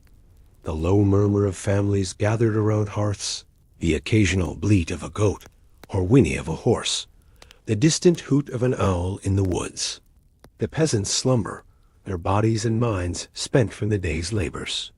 But even in sleep, they're not entirely free. Their dreams are haunted by the specter of hunger, of sickness, of the capricious whims of their feudal lords. They twitch and mutter, their faces gripped tight with fear or pain or despair. And yet, amidst the darkness, there are flickers of hope, the dream of a better life, of a world where a person's destiny isn't dictated by the circumstances of their birth. It's a fragile flame, constantly threatened by the harsh winds of reality, but it endures nonetheless.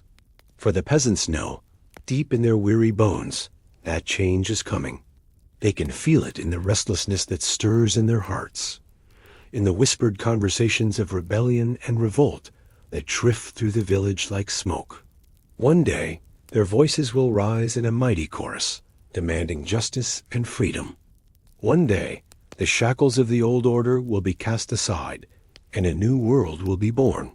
But for now, they sleep. They rest their battered bodies, and brace themselves for the struggles of the day to come. And they keep the flicker of hope alive in their dreams, knowing that even the darkest night must eventually give way to dawn. As the first rooster crows and the peasants stir from their restless slumber, the cycle begins anew. They rise with aching backs and calloused hands, ready to face another day of endless toil. Some tend to the animals, others head to the fields, their stoic faces hiding the weariness within. John the gong farmer picks up his dreaded bucket, steeling himself for the stench that awaits. Thomas the ditch digger grabs his shovel, his mind already calculating the hours until he can rest. Agnes stokes the fire and begins preparing the day's meager meals, her thoughts on her children's empty bellies. In the distance, the Lord's manor looms, a symbol of wealth and power, so far removed from the peasants' daily struggle for survival. They know their place in this feudal hierarchy, forever beholden to the whims and dictates of their supposed betters. But the seeds of change have been planted, and they re-beginning to take root in the most unexpected places. A grizzled veteran of the 100 Years' War, returning to his village with stories of a wider world. A traveling monk preaching radical notions of equality under God. A restless young peasant daring to dream of a life beyond the confines of his station. These ideas spread like wildfire, passing from one peasant to another in furtive whispers and knowing glances. They speak of a world turned upside down, of lords and ladies brought low and common folk raised high. They speak of ancient rights and freedoms long suppressed but never forgotten. And so, even as they go about their backbreaking labors, the peasants nurture this spark of rebellion in their hearts. They know the road ahead will be long and fraught with peril. They know that many will suffer and die in the struggle to come. But they also know that they can no longer abide the yoke of servitude, the grinding poverty and endless indignities of their lot.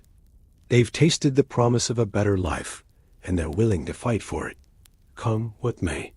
So they toil on, their bodies bent, but their spirits unbroken.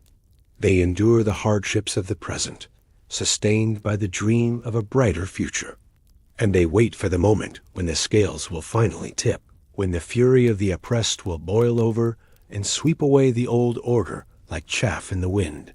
This is the untold story of the medieval peasantry, not just a litany of their labors and hardships, but a testament to their resilience, their tenacity, their unquenchable thirst for justice. It's a story that echoes across the centuries, reminding us of the indomitable spirit that lies at the heart of every struggle for freedom and dignity. And so, as we gaze back through the mists of time, let us remember these humble folk, the gong farmers and ditch diggers, the woodcutters and swineherds. Let us honor their sacrifices and their triumphs, their dreams and their defiance.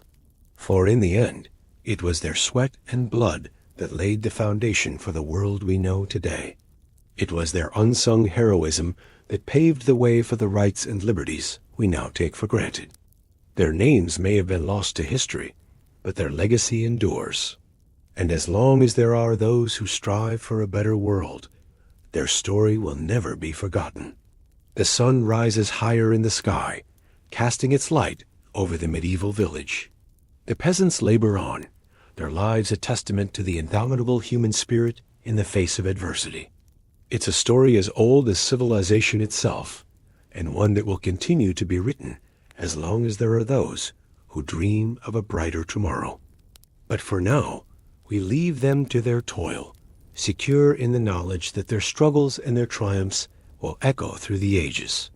Rest well, weary listener, and may the quiet courage of these medieval peasants be a balm and an inspiration, even in the darkest of times.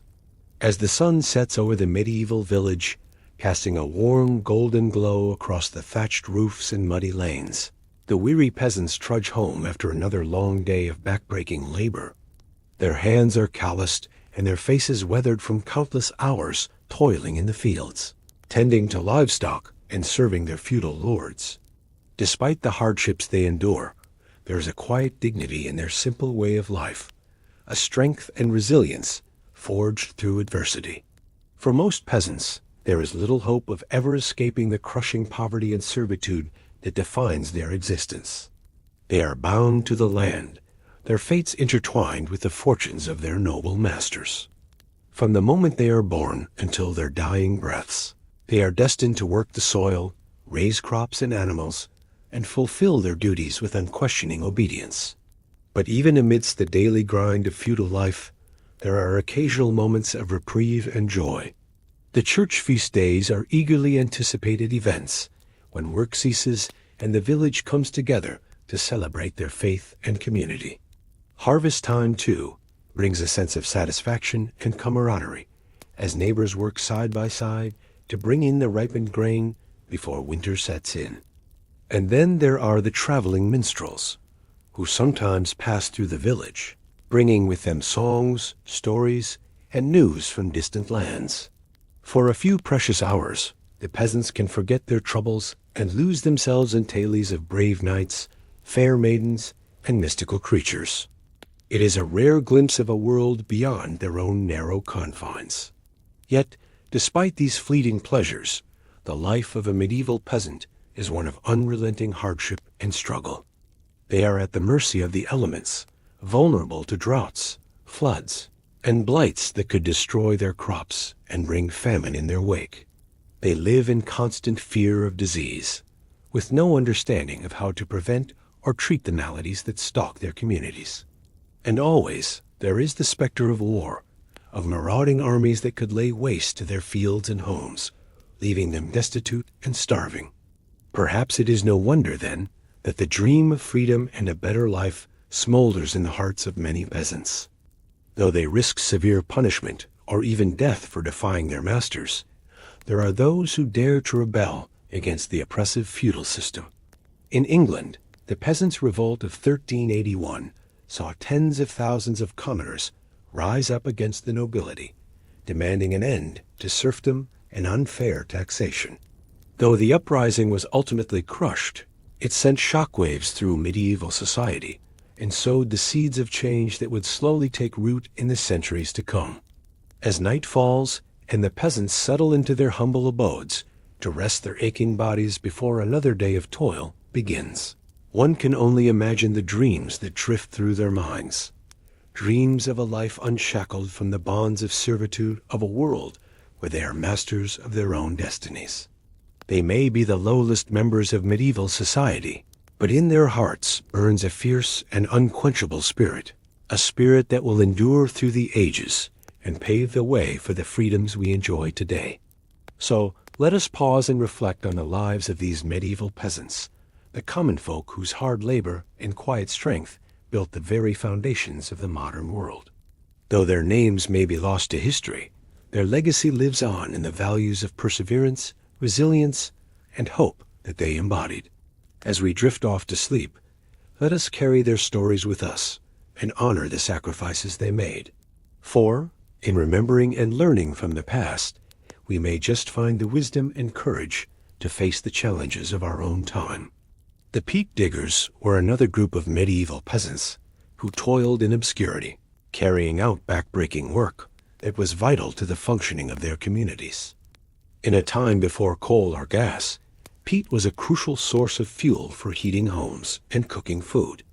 But harvesting this dense, spongy material from boggy wetlands was no easy task. Peat diggers would venture out into the misty moors and fens, armed with sharp, spade-like tools called slains. With practiced movements, they would cut rectangular blocks of peat from the waterlogged earth, each one about the size of a brick.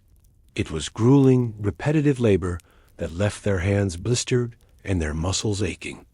The heavy, waterlogged peat had to be lifted out of the bog and stacked carefully to dry, a process that could take weeks or even months. Despite the challenges of their work, some peat diggers managed to find solace and even beauty in their solitary pursuits. One such figure was Meg, a peat wife who lived in the lands of Scotland during the 14th century. Little is known about Meg's life, but fragments of her poetry have survived, offering a rare glimpse into the mind and heart of a medieval peasant woman.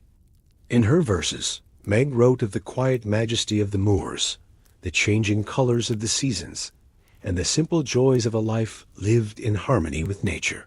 She found inspiration in the rugged landscape that surrounded her, from the purple heather that bloomed in the summer to the ghostly wisps of fog that drifted over the bogs in the early morning hours. But Meg's poetry also hinted at the hardships and sorrows of her existence. She wrote of the aching loneliness of long days spent in the peat fields, far from the companionship of her fellow villagers. She mourned the loss of loved ones taken too soon by disease or accident, and grappled with the bitter injustice of a world that seemed to value the wealthy and powerful over the humble and hardworking. Despite the challenges she faced, Meg's words reveal a woman of deep sensitivity and resilience, one who found beauty and meaning in even the most difficult of circumstances. Her poetry stands as a testament to the enduring human spirit and a reminder that, even in the darkest of times, there is always room for hope and creativity to flourish. As we contemplate the life of Meg, the peat wife, and the countless other peasants who labored in obscurity during the Middle Ages, we are reminded of the quiet strength and dignity of the common people. Though they may have been overlooked or dismissed by their social superiors, they played an essential role in shaping the course of history, laying the foundations for the world we know today. So, let us remember and honor the peat diggers, the lime burners, the shepherds, and the plowmen, all the humble laborers who toiled in the fields and villages of medieval Europe. Their stories may be largely lost to time, but their legacy lives on in the values of hard work, perseverance, and hope that they embodied. As we drift off to sleep, let us carry their memory with us and be inspired by their example to face the challenges of our own lives with courage and grace. The lives of medieval peasants were not solely defined by their work, of course. Despite the grinding poverty and social constraints they faced, these men and women still found ways to carve out moments of joy, community, and self-expression in their daily existence. One of the most eagerly anticipated respites from the daily grind were the church feast days that punctuated the medieval calendar. On these holy days, work was forbidden, and the entire village would come together to celebrate their faith and enjoy a much-needed break from their labors. The air would be filled with the sounds of ringing church bells, cheerful music, and laughter, as families and neighbors gathered to feast, dance, and socialize. For many peasants, these festive occasions were a rare opportunity to indulge in a bit of revelry and excess. Tables would groan under the weight of hearty dishes like roasted meats, savory pies, and fresh-baked bread, washed down with copious amounts of ale or mead. Children would play boisterous games, while their elders gossiped, traded stories, and perhaps even engaged in a bit of good-natured rivalry with folks from neighboring villages. But church feast days weren't just about food and fun. They also served an important social and spiritual function, reinforcing the bonds of community and shared belief that helped peasants weather the hardships of their lives. In a world where most people rarely traveled beyond their own village, these gatherings were a chance to connect with the wider world, to feel part of something greater than themselves. Similarly, the harvest season was a time of great significance for medieval peasants, marking the culmination of months of hard work and anxiety. As the crops ripened in the fields, the entire community would mobilize to bring in the precious bounty before the weather turned. Men, women, and children would work side by side from dawn to dusk, cutting grain with sickles, bundling it into sheaves, and hauling it to the threshing floor. It was exhausting, all-consuming labor, but it was also imbued with a sense of purpose and camaraderie. The success of the harvest could mean the difference between a comfortable winter and a season of hunger and hardship. So, everyone pitched in to ensure that not a single stalk was wasted. And when the last sheaf was brought in, the village would erupt in celebration, with feasting, dancing, and songs of thanksgiving. For a few brief, shining moments, the divisions of class and status would fade away, and everyone, from the lowliest serf to the local lord, would come together in a spirit of shared achievement and relief. It was a reminder that, despite the many challenges and injustices of medieval life, there was still much to be grateful for. Of course, Not all of the joys of peasant life were communal in nature. Even in the midst of their daily labors, individuals found ways to express their creativity and find moments of solitary pleasure. Many peasants were skilled craftsmen, creating beautiful objects like pottery, textiles, and ironwork in their spare time. Others found solace in music, poetry, or storytelling, using these art forms to give voice to their hopes, fears, and dreams. And then there were the small, everyday moments of beauty and wonder that punctuated even the bleakest of days. The sight of a rainbow arcing across a stormy sky, the sound of a nightingale's song drifting through the twilight, the feel of a cool breeze on a hot summer afternoon. These were the simple, ephemeral pleasures that reminded peasants of the magic and mystery of the natural world, even in the midst of their struggles. As we reflect on the lives of medieval peasants, it's easy to focus on the hardships and injustices they faced. But it's important to remember that these men and women were more than just the sum of their labors and their suffering. They were individuals with their own hopes, dreams, and moments of joy, however fleeting or hard-won. By striving to understand and appreciate the fullness of their experiences, we can gain a deeper sense of empathy and connection with those who came before us. We can find inspiration in their resilience, their creativity, and their ability to find beauty and meaning in even the most challenging of circumstances. And in doing so, we can perhaps learn to approach our own lives with a greater sense of perspective, gratitude, and grace. As we drift off to sleep, let us hold space in our hearts for the peasants of the Middle Ages, and for all those throughout history whose stories have been lost or overlooked. Let us honor their struggles and their triumphs, their sorrows and their joys, and let us carry forward their legacy of perseverance, community, and hope as we face the challenges and opportunities of our own time. For, in remembering and learning from the past, we may just find the wisdom and courage to build a brighter, more compassionate future for all.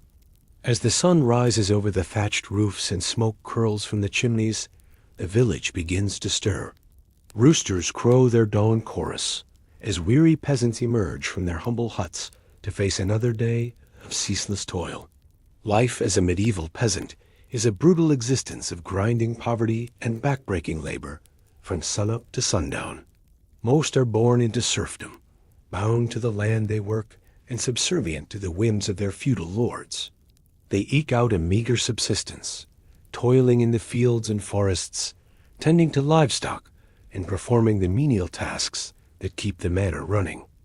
The feudal system that dominates medieval Europe is a rigid hierarchy, with the king and nobility at the top and the lowly peasantry at the bottom.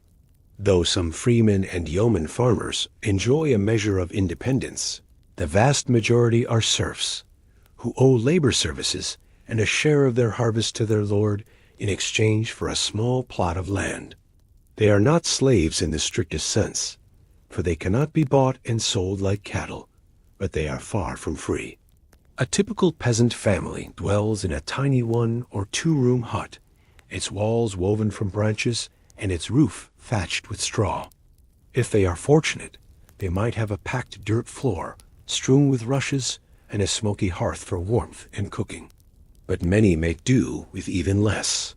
Their furnishings are simple and sparse, perhaps a straw pallet for a bed, a wooden chest or two, a rickety table and stools, a few clay pots, wooden bowls and spoons, and a precious knife or two round out their meager possessions. Privacy is non-existent in these close confines shared with livestock. The diet is likewise sparse and monotonous, consisting mostly of coarse bread, pottage, a thin vegetable soup, and the occasional bit of salt pork or fish for the slightly better off. The poorest subsist on little more than gruel and whatever vegetables they can grow. Hunger is a constant specter, especially during lean winters or times of famine. A peasant's day begins before dawn, rising from a fitful sleep to tend to the animals. Cows need to be milked, chickens fed, pigs slopped. Shepherds drive their flocks out to pasture, watching wearily for wolves. Goatherds scale craggy hills and cliffsides with their nimble charges in search of forage. Come daylight, most peasants head to the fields that stretch beyond the village confines. Here, endless hours are spent in grinding, repetitive labor, planting and harvesting the wheat, rye, barley, oats, peas, and beans that sustain the populace. It is a hard, scrabble existence at the mercy of the elements, pests, and the success of the harvest. Hunched over in the morning chill, the plowman guides his lumbering ox team as they strain against the heavy wooden plow. Foot by foot, furrow by furrow, he tills the soil in the time-honored way, unchanged for centuries. It is exhausting work that leaves him bone-weary and aching at day's end. Following in his wake come the sowers, scattering precious seed carefully saved from the previous harvest. With a deft flick of the wrist, they cast the grain upon the fertile earth, knowing that their family's survival depends on their skill and judgment. Will birds steal the seed? Will too much rain drown the tender shoots? Only time will tell. When the wheat ripens to a tawny gold beneath the summer sun, the reapers assemble, armed with their curved sickles. Bent double, they methodically scythe the stalks, gathering them into sheaves to be collected and threshed. It is a race against time and weather to complete the harvest before autumn storms can ruin the crop. Men, women, and children all have vital roles to play, and none are idle. When not required in the fields, peasant women care for the young, the elderly, and the sick keep the fire going. Fetch water-baked bread, brew weak ale, and if time allows, spin wool and weave coarse cloth to make clothing. Even children as young as 5 contribute to the household by gathering eggs, picking vegetables, herding geese, or scaring birds from the crops. While the vast majority of peasants toil in anonymity, their lives unrecorded, a few remarkable individuals defy the odds to leave their mark on history. One such person is William Langland, born around 1330 in the English Midlands to a poor but pious farming family. Though details of his early life are scarce, as a bright lad of humble birth, Langland's options are limited. Like countless others, he seems destined for a life of menial drudgery, but fate and the local clergy intervene. Impressed by his quick mind and devotion, the parish priest takes an interest in the youth, teaching him to read and write. In an era when literacy is a rarity among the lower classes, this gift of education will change the course of Langland's life. With his new skills, Langland is able to join the ranks of the minor clergy, likely starting as a lowly parish clerk before working his way up to become a chantry priest. It is a respectable position that offers a measure of status and security, if not great wealth. But for all his learning, Langland never forgets his roots. He remains deeply troubled by the plight of the common folk and the injustices he witnesses daily: serfdom, poverty, disease, corruption in the church, and the capricious cruelty of the nobility. These weigh heavily on his soul. Langland channels his compassion and outrage into his life's great work, a sprawling allegorical poem called Piers Plowman, or Peter the Plowman. Rich in satire and social commentary, it chronicles the dream world adventures of a humble plowman named Piers in his quest for truth and understanding. Through his namesake, Langland gives voice to the voiceless peasantry, laying bare their hardships and humanity. With biting wit, he skewers the hypocrisy of the clergy and the avarice of the aristocracy, calling for a return to Christian charity and the dignity of honest labor. Though written in the Middle English vernacular, rather than the Latin of the learned class, Piers Plowman strikes a chord, circulating widely and inspiring calls for reform. Langland's empathy and insight elevate the struggles of the common man to the level of literature and influence writers for generations to come. In a life that could have been unremarkable, William Langland makes the choice to be a witness and a voice for his fellow peasants.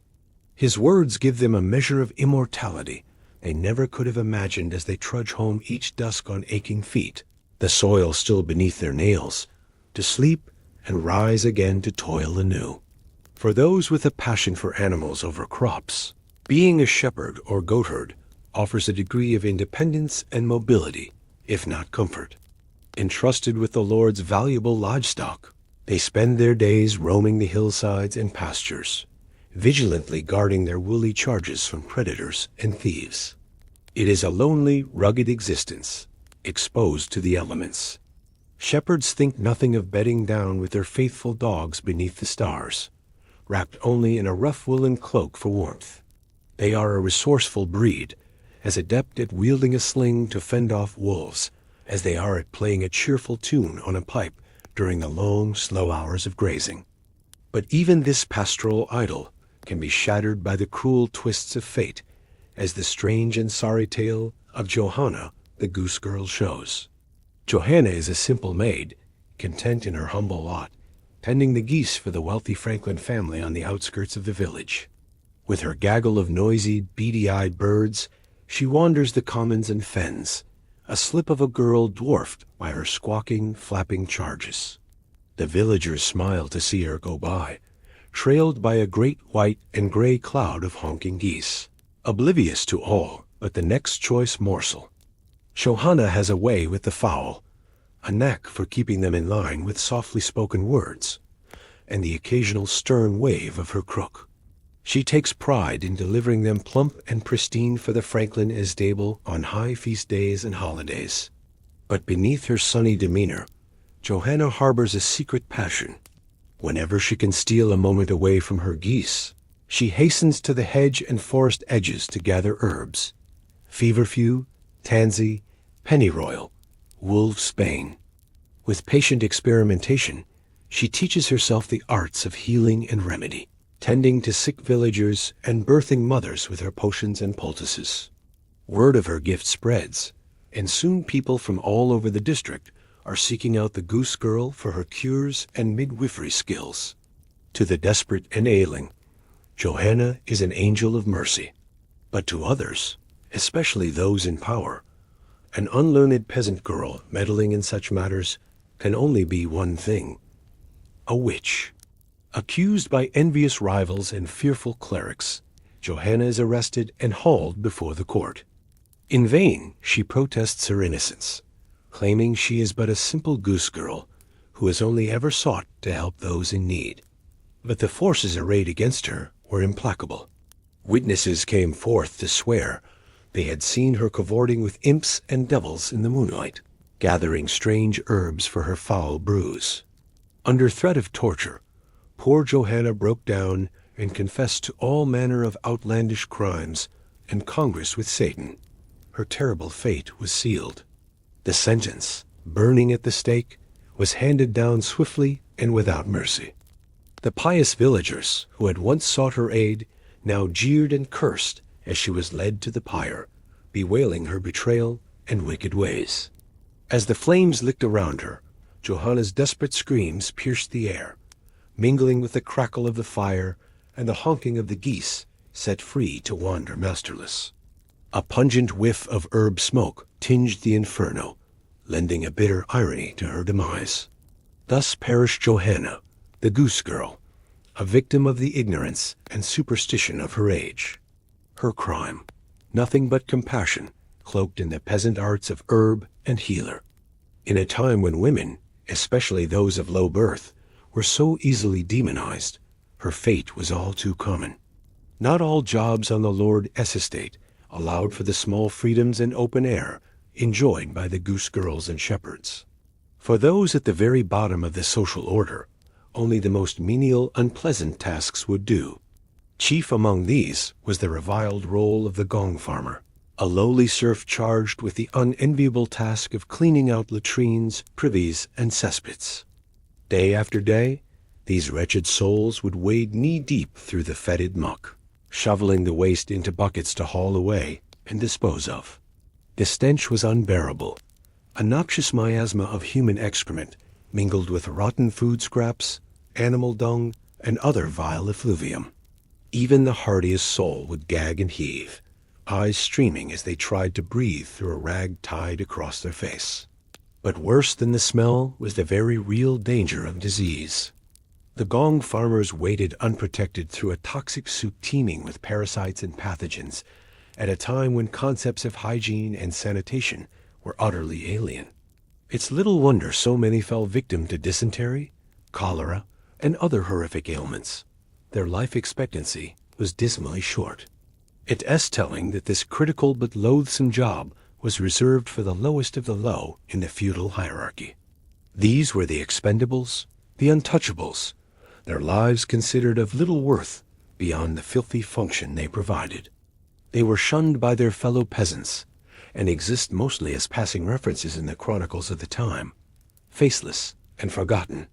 Slightly higher on the estate drudgery scale were the ditch diggers, tasked with the backbreaking work of draining land for farming, digging irrigation channels, and excavating defensive trenches for the Lord's fortifications. From dawn till dusk, they would hack at the stubborn sod, hurling shovels of dirt until their hands blistered and their shoulders screamed. It was a Sisyphean effort, for as soon as one section was cleared, silted up, or collapsed, they would have to start anew. The ditches were their domain, the standing water and sucking mud their constant companions. Mosquitoes, leeches, and venomous water snakes were an ever-present hazard, to say nothing of the risk of cave-ins and drowning. Many were the mothers' laments for sons who marched off to dig and never returned, their lungs choked with muck or their bodies broken beneath a ton of crumbling earth.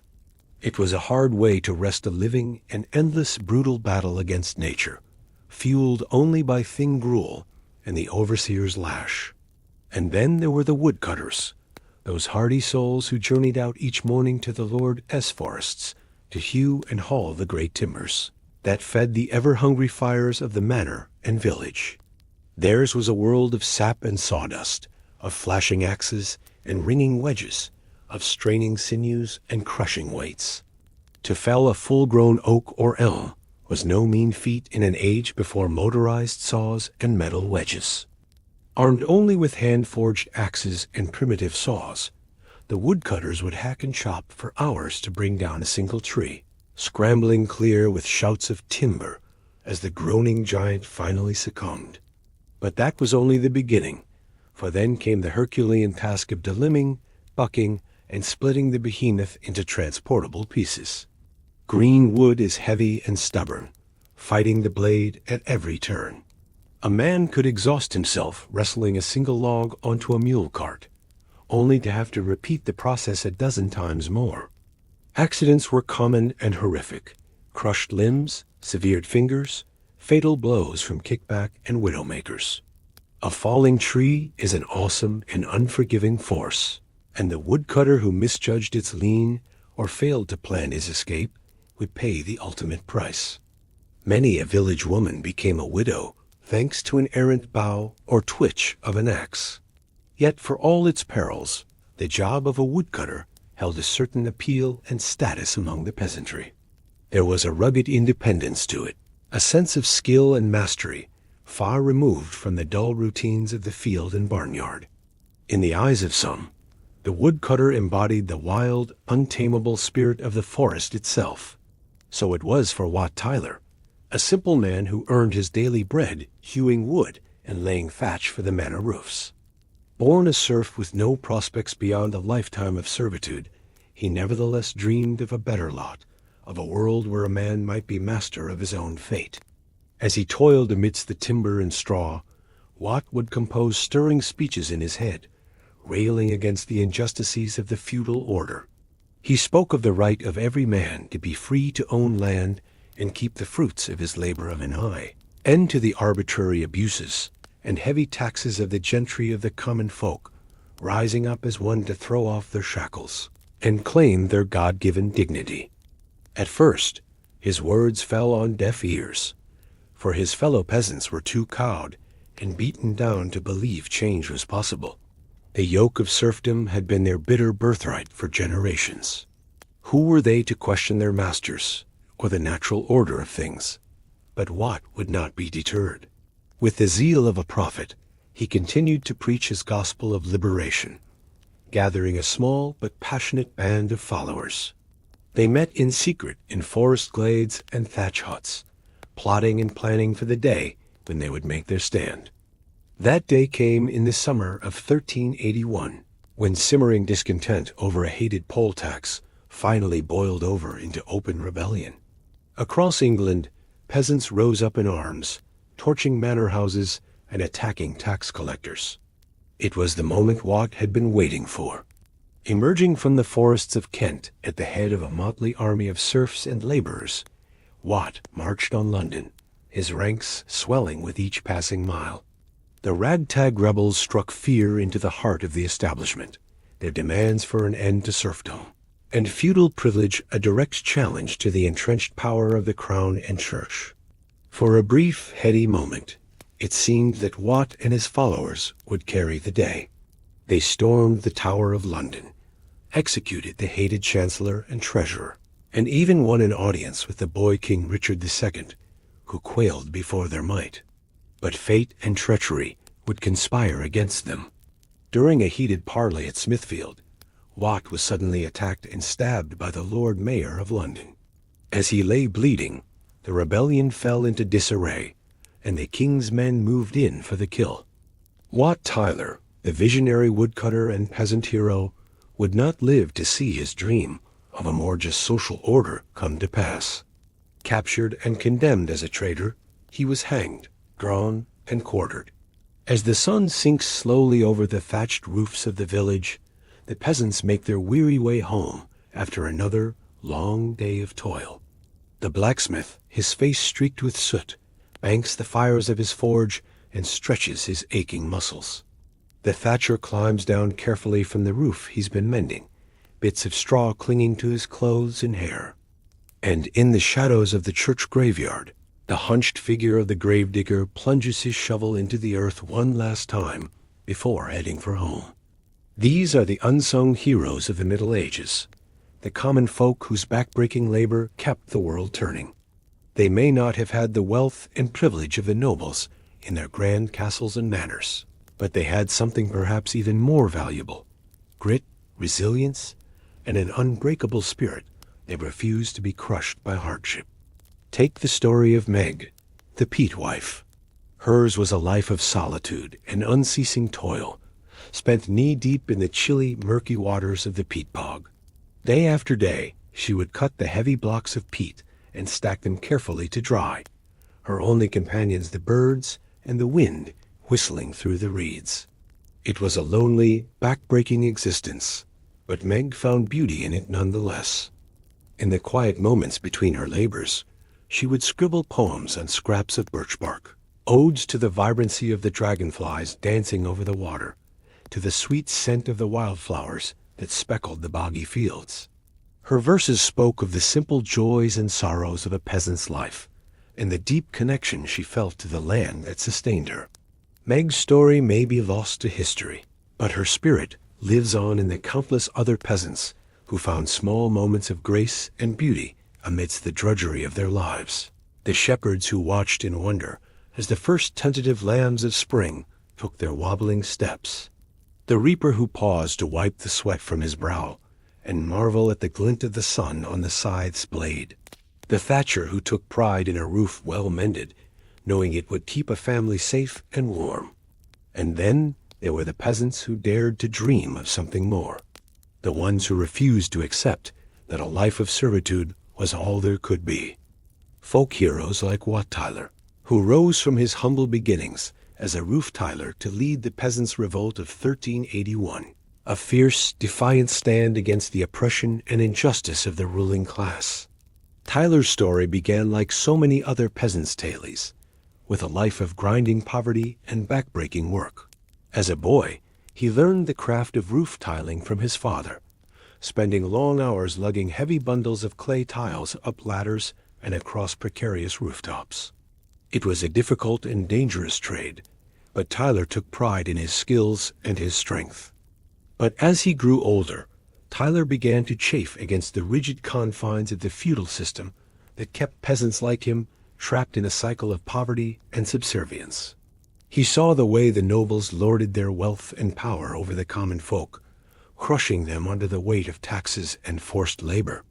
And he saw the way the clergy, meant to be the moral conscience of society, more often than not sided with the wealthy and powerful over the downtrodden masses. Something kindled in Tyler's heart, a spark of righteous anger that would soon flare into the flames of rebellion. In 1381, when the crown imposed yet another crippling tax on the peasantry, Tyler had had enough. He rallied his fellow villagers, urging them to stand up and fight for their rights as free Englishmen.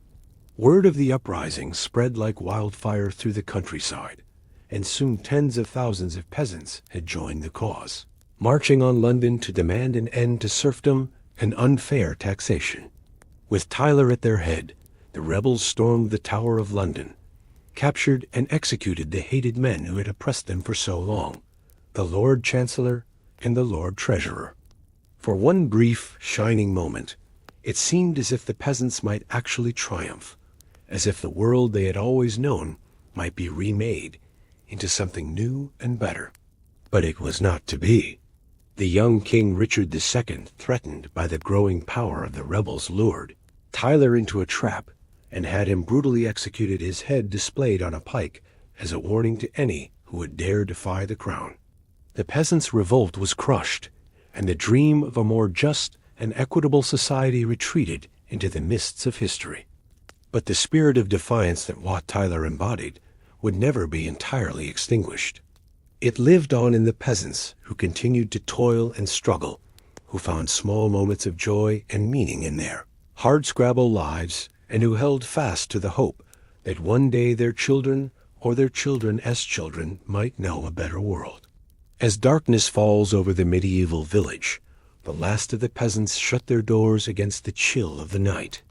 In the smoky dimness of their huts, they gather close around the meager warmth of the hearth, telling stories of the day's labors and the dreams that keep them going. A mother soothes a fretful child with a lullaby about the heroic deeds of Johanna, the goose girl. A grizzled old swineherd recounts the bawdy exploits of his youth to a rapt audience of young men. A peat cutter's wife recites one of Meg's poems, her voice soft and lilting in the flickering firelight. These are the tales that will sustain them through the long, hard years ahead, the tales of ordinary men and women who faced extraordinary hardships with courage, resilience, and grace. They may be forgotten by the history books and the chronicles of kings and queens, but they will live on in the hearts and minds of their descendants, the peasants who will continue to till the fields, raise the animals, and build the world anew with the sweat of their brows and the strength of their backs. And as we drift off to sleep, our minds filled with the sights and sounds of that long-ago world, we can take comfort in the knowledge that their legacy endures, in every farmer who coaxes life from the stubborn soil, in every laborer who takes pride in a job well done, in every soul who dares to stand up for what is right and just. There, the spirit of the medieval peasant lives on, unbroken and unvanquished, a testament to the unbreakable courage of the common man. So, let us remember them, these humble heroes of history, the plowmen and the shepherds, the gravediggers, and the gong farmers, the peat wives, and the goose girls. Let us honor their struggles and their triumphs, their sorrows and their joys, and let us carry their stories with us as we face the challenges of our own time, drawing strength and inspiration from the knowledge that we are all the heirs of their unbreakable spirit. As the last embers of the hearth glow softly in the darkness, we close our eyes and let the gentle rhythms of the medieval world lull us into slumber. The distant lowing of cattle, the soft rustle of wind through the thatch, the creaking of timbers, and the sighing of sleeping peasants. All these melt together into a soothing lullaby, a reminder of the deep and abiding connection we share with all those who came before us. And as we drift off into dreams, we can almost see them, the peasants of ages past, toiling and striving, loving and laughing, their faces lined with the joys and sorrows of a life well lived. They are with us still, these forgotten heroes, watching over us from the mists of time, reminding us always of the enduring power of the human spirit to overcome, to endure, to dream. And so we sleep, cradled in the warmth of their memory, secure in the knowledge that, no matter what trials may come, we will face them as they did, with courage, with compassion, and with an unshakable faith in the goodness that lies at the heart of every man and woman, no matter how humble their station or how hard their lot.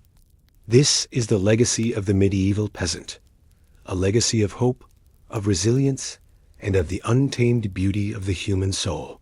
May it guide us and sustain us now and always as we make our own way through the winding paths of history, writing our own stories of struggle and triumph, of sorrow and joy in the great and eternal chronicle of human life. As we've seen, the peat digger's life was one of solitude and struggle, cut off from the daily rhythms and interactions of village society. While the villagers gathered in the square to socialize or sought comfort in their faith at church, the peat digger retreated further into the wilderness of the bog, finding a strange sort of peace in the stillness, broken only by the squelch of the spade and the rustle of the wind through the reeds. But even in the margins, in the fringes of the medieval world, there were glimmers of light, of beauty and humanity amidst the hardship. Meg, the peat wife, as she came to be known, was one such glimmer. Toiling alone, season after season, in the marshy peat bogs, Meg developed a singular connection to the natural world around her. In stolen moments between the endless labor of cutting and stacking the heavy peat bricks, she began to compose poems, simple heartfelt verses that captured the subtle changes in the light, filtering through the mists, the sounds of the marsh birds, the small joys of a rare flower blooming in the barren bog. Meg's poems went largely unheard in her lifetime, passed down only in whispered snatches to the few souls she encountered on the peat marsh. But they endured, these humble yet profound expressions of a world-weary spirit still capable of wonder, just like the peat that she dug from the earth, compressed and preserved through the centuries. In Meg's poetic fragments, we catch a fleeting glimpse of the inner lives of the forgotten folk at the bottom rungs of the feudal world, their dreams and sorrows, their small defiances in the face of a destiny that seemed as fixed and unyielding as the medieval social order itself. For the peasantry as a whole, the daunting edifice of that social order remained very much intact as the Middle Ages slowly crept towards their close. The Peasants' Revolt of 1381, the largest popular uprising that medieval England had ever seen, had sent tremors through the country after exploding in the streets of London. But it was swiftly and brutally put down, its leaders executed, its promise of change dissolved. And yet, even in defeat, the Peasants' Revolt was a sign of the tectonic shifts starting to stir beneath the surface of the medieval world. The old feudal system, with its rigid hierarchy and unquestioned legitimacy, was beginning to crumble under the weight of its own contradictions. The rise of cities and commerce was giving birth to a new middle class, one that would increasingly challenge the supremacy of the landed aristocracy. The Black Death, the devastating pandemic that had decimated Europe's population a few decades earlier, had also paradoxically strengthened the hand of labor by making it a scarcer resource. So even as the sun set on another long, hard day for the medieval peasantry, the faintest rays of a new dawn were starting to peek over the horizon. Change would come slowly, fitfully, with many setbacks and reversals along the way. But the seeds had been planted, and they would continue to grow in the cracks of the feudal edifice until they finally burst through and remade the world. The medieval peasantry, from the plowman in the field to the lowly gong farmer, from the forgotten peat digger to the humble shepherd, may have been condemned to a life of thankless, back-breaking toil. But through that toil, they laid the foundations upon which our modern world would be built. In their struggles, their endurance, their fleeting moments of joy, and unvarnished expressions of sorrow, we see a reflection of the human spirit in all its resilient, vulnerable glory.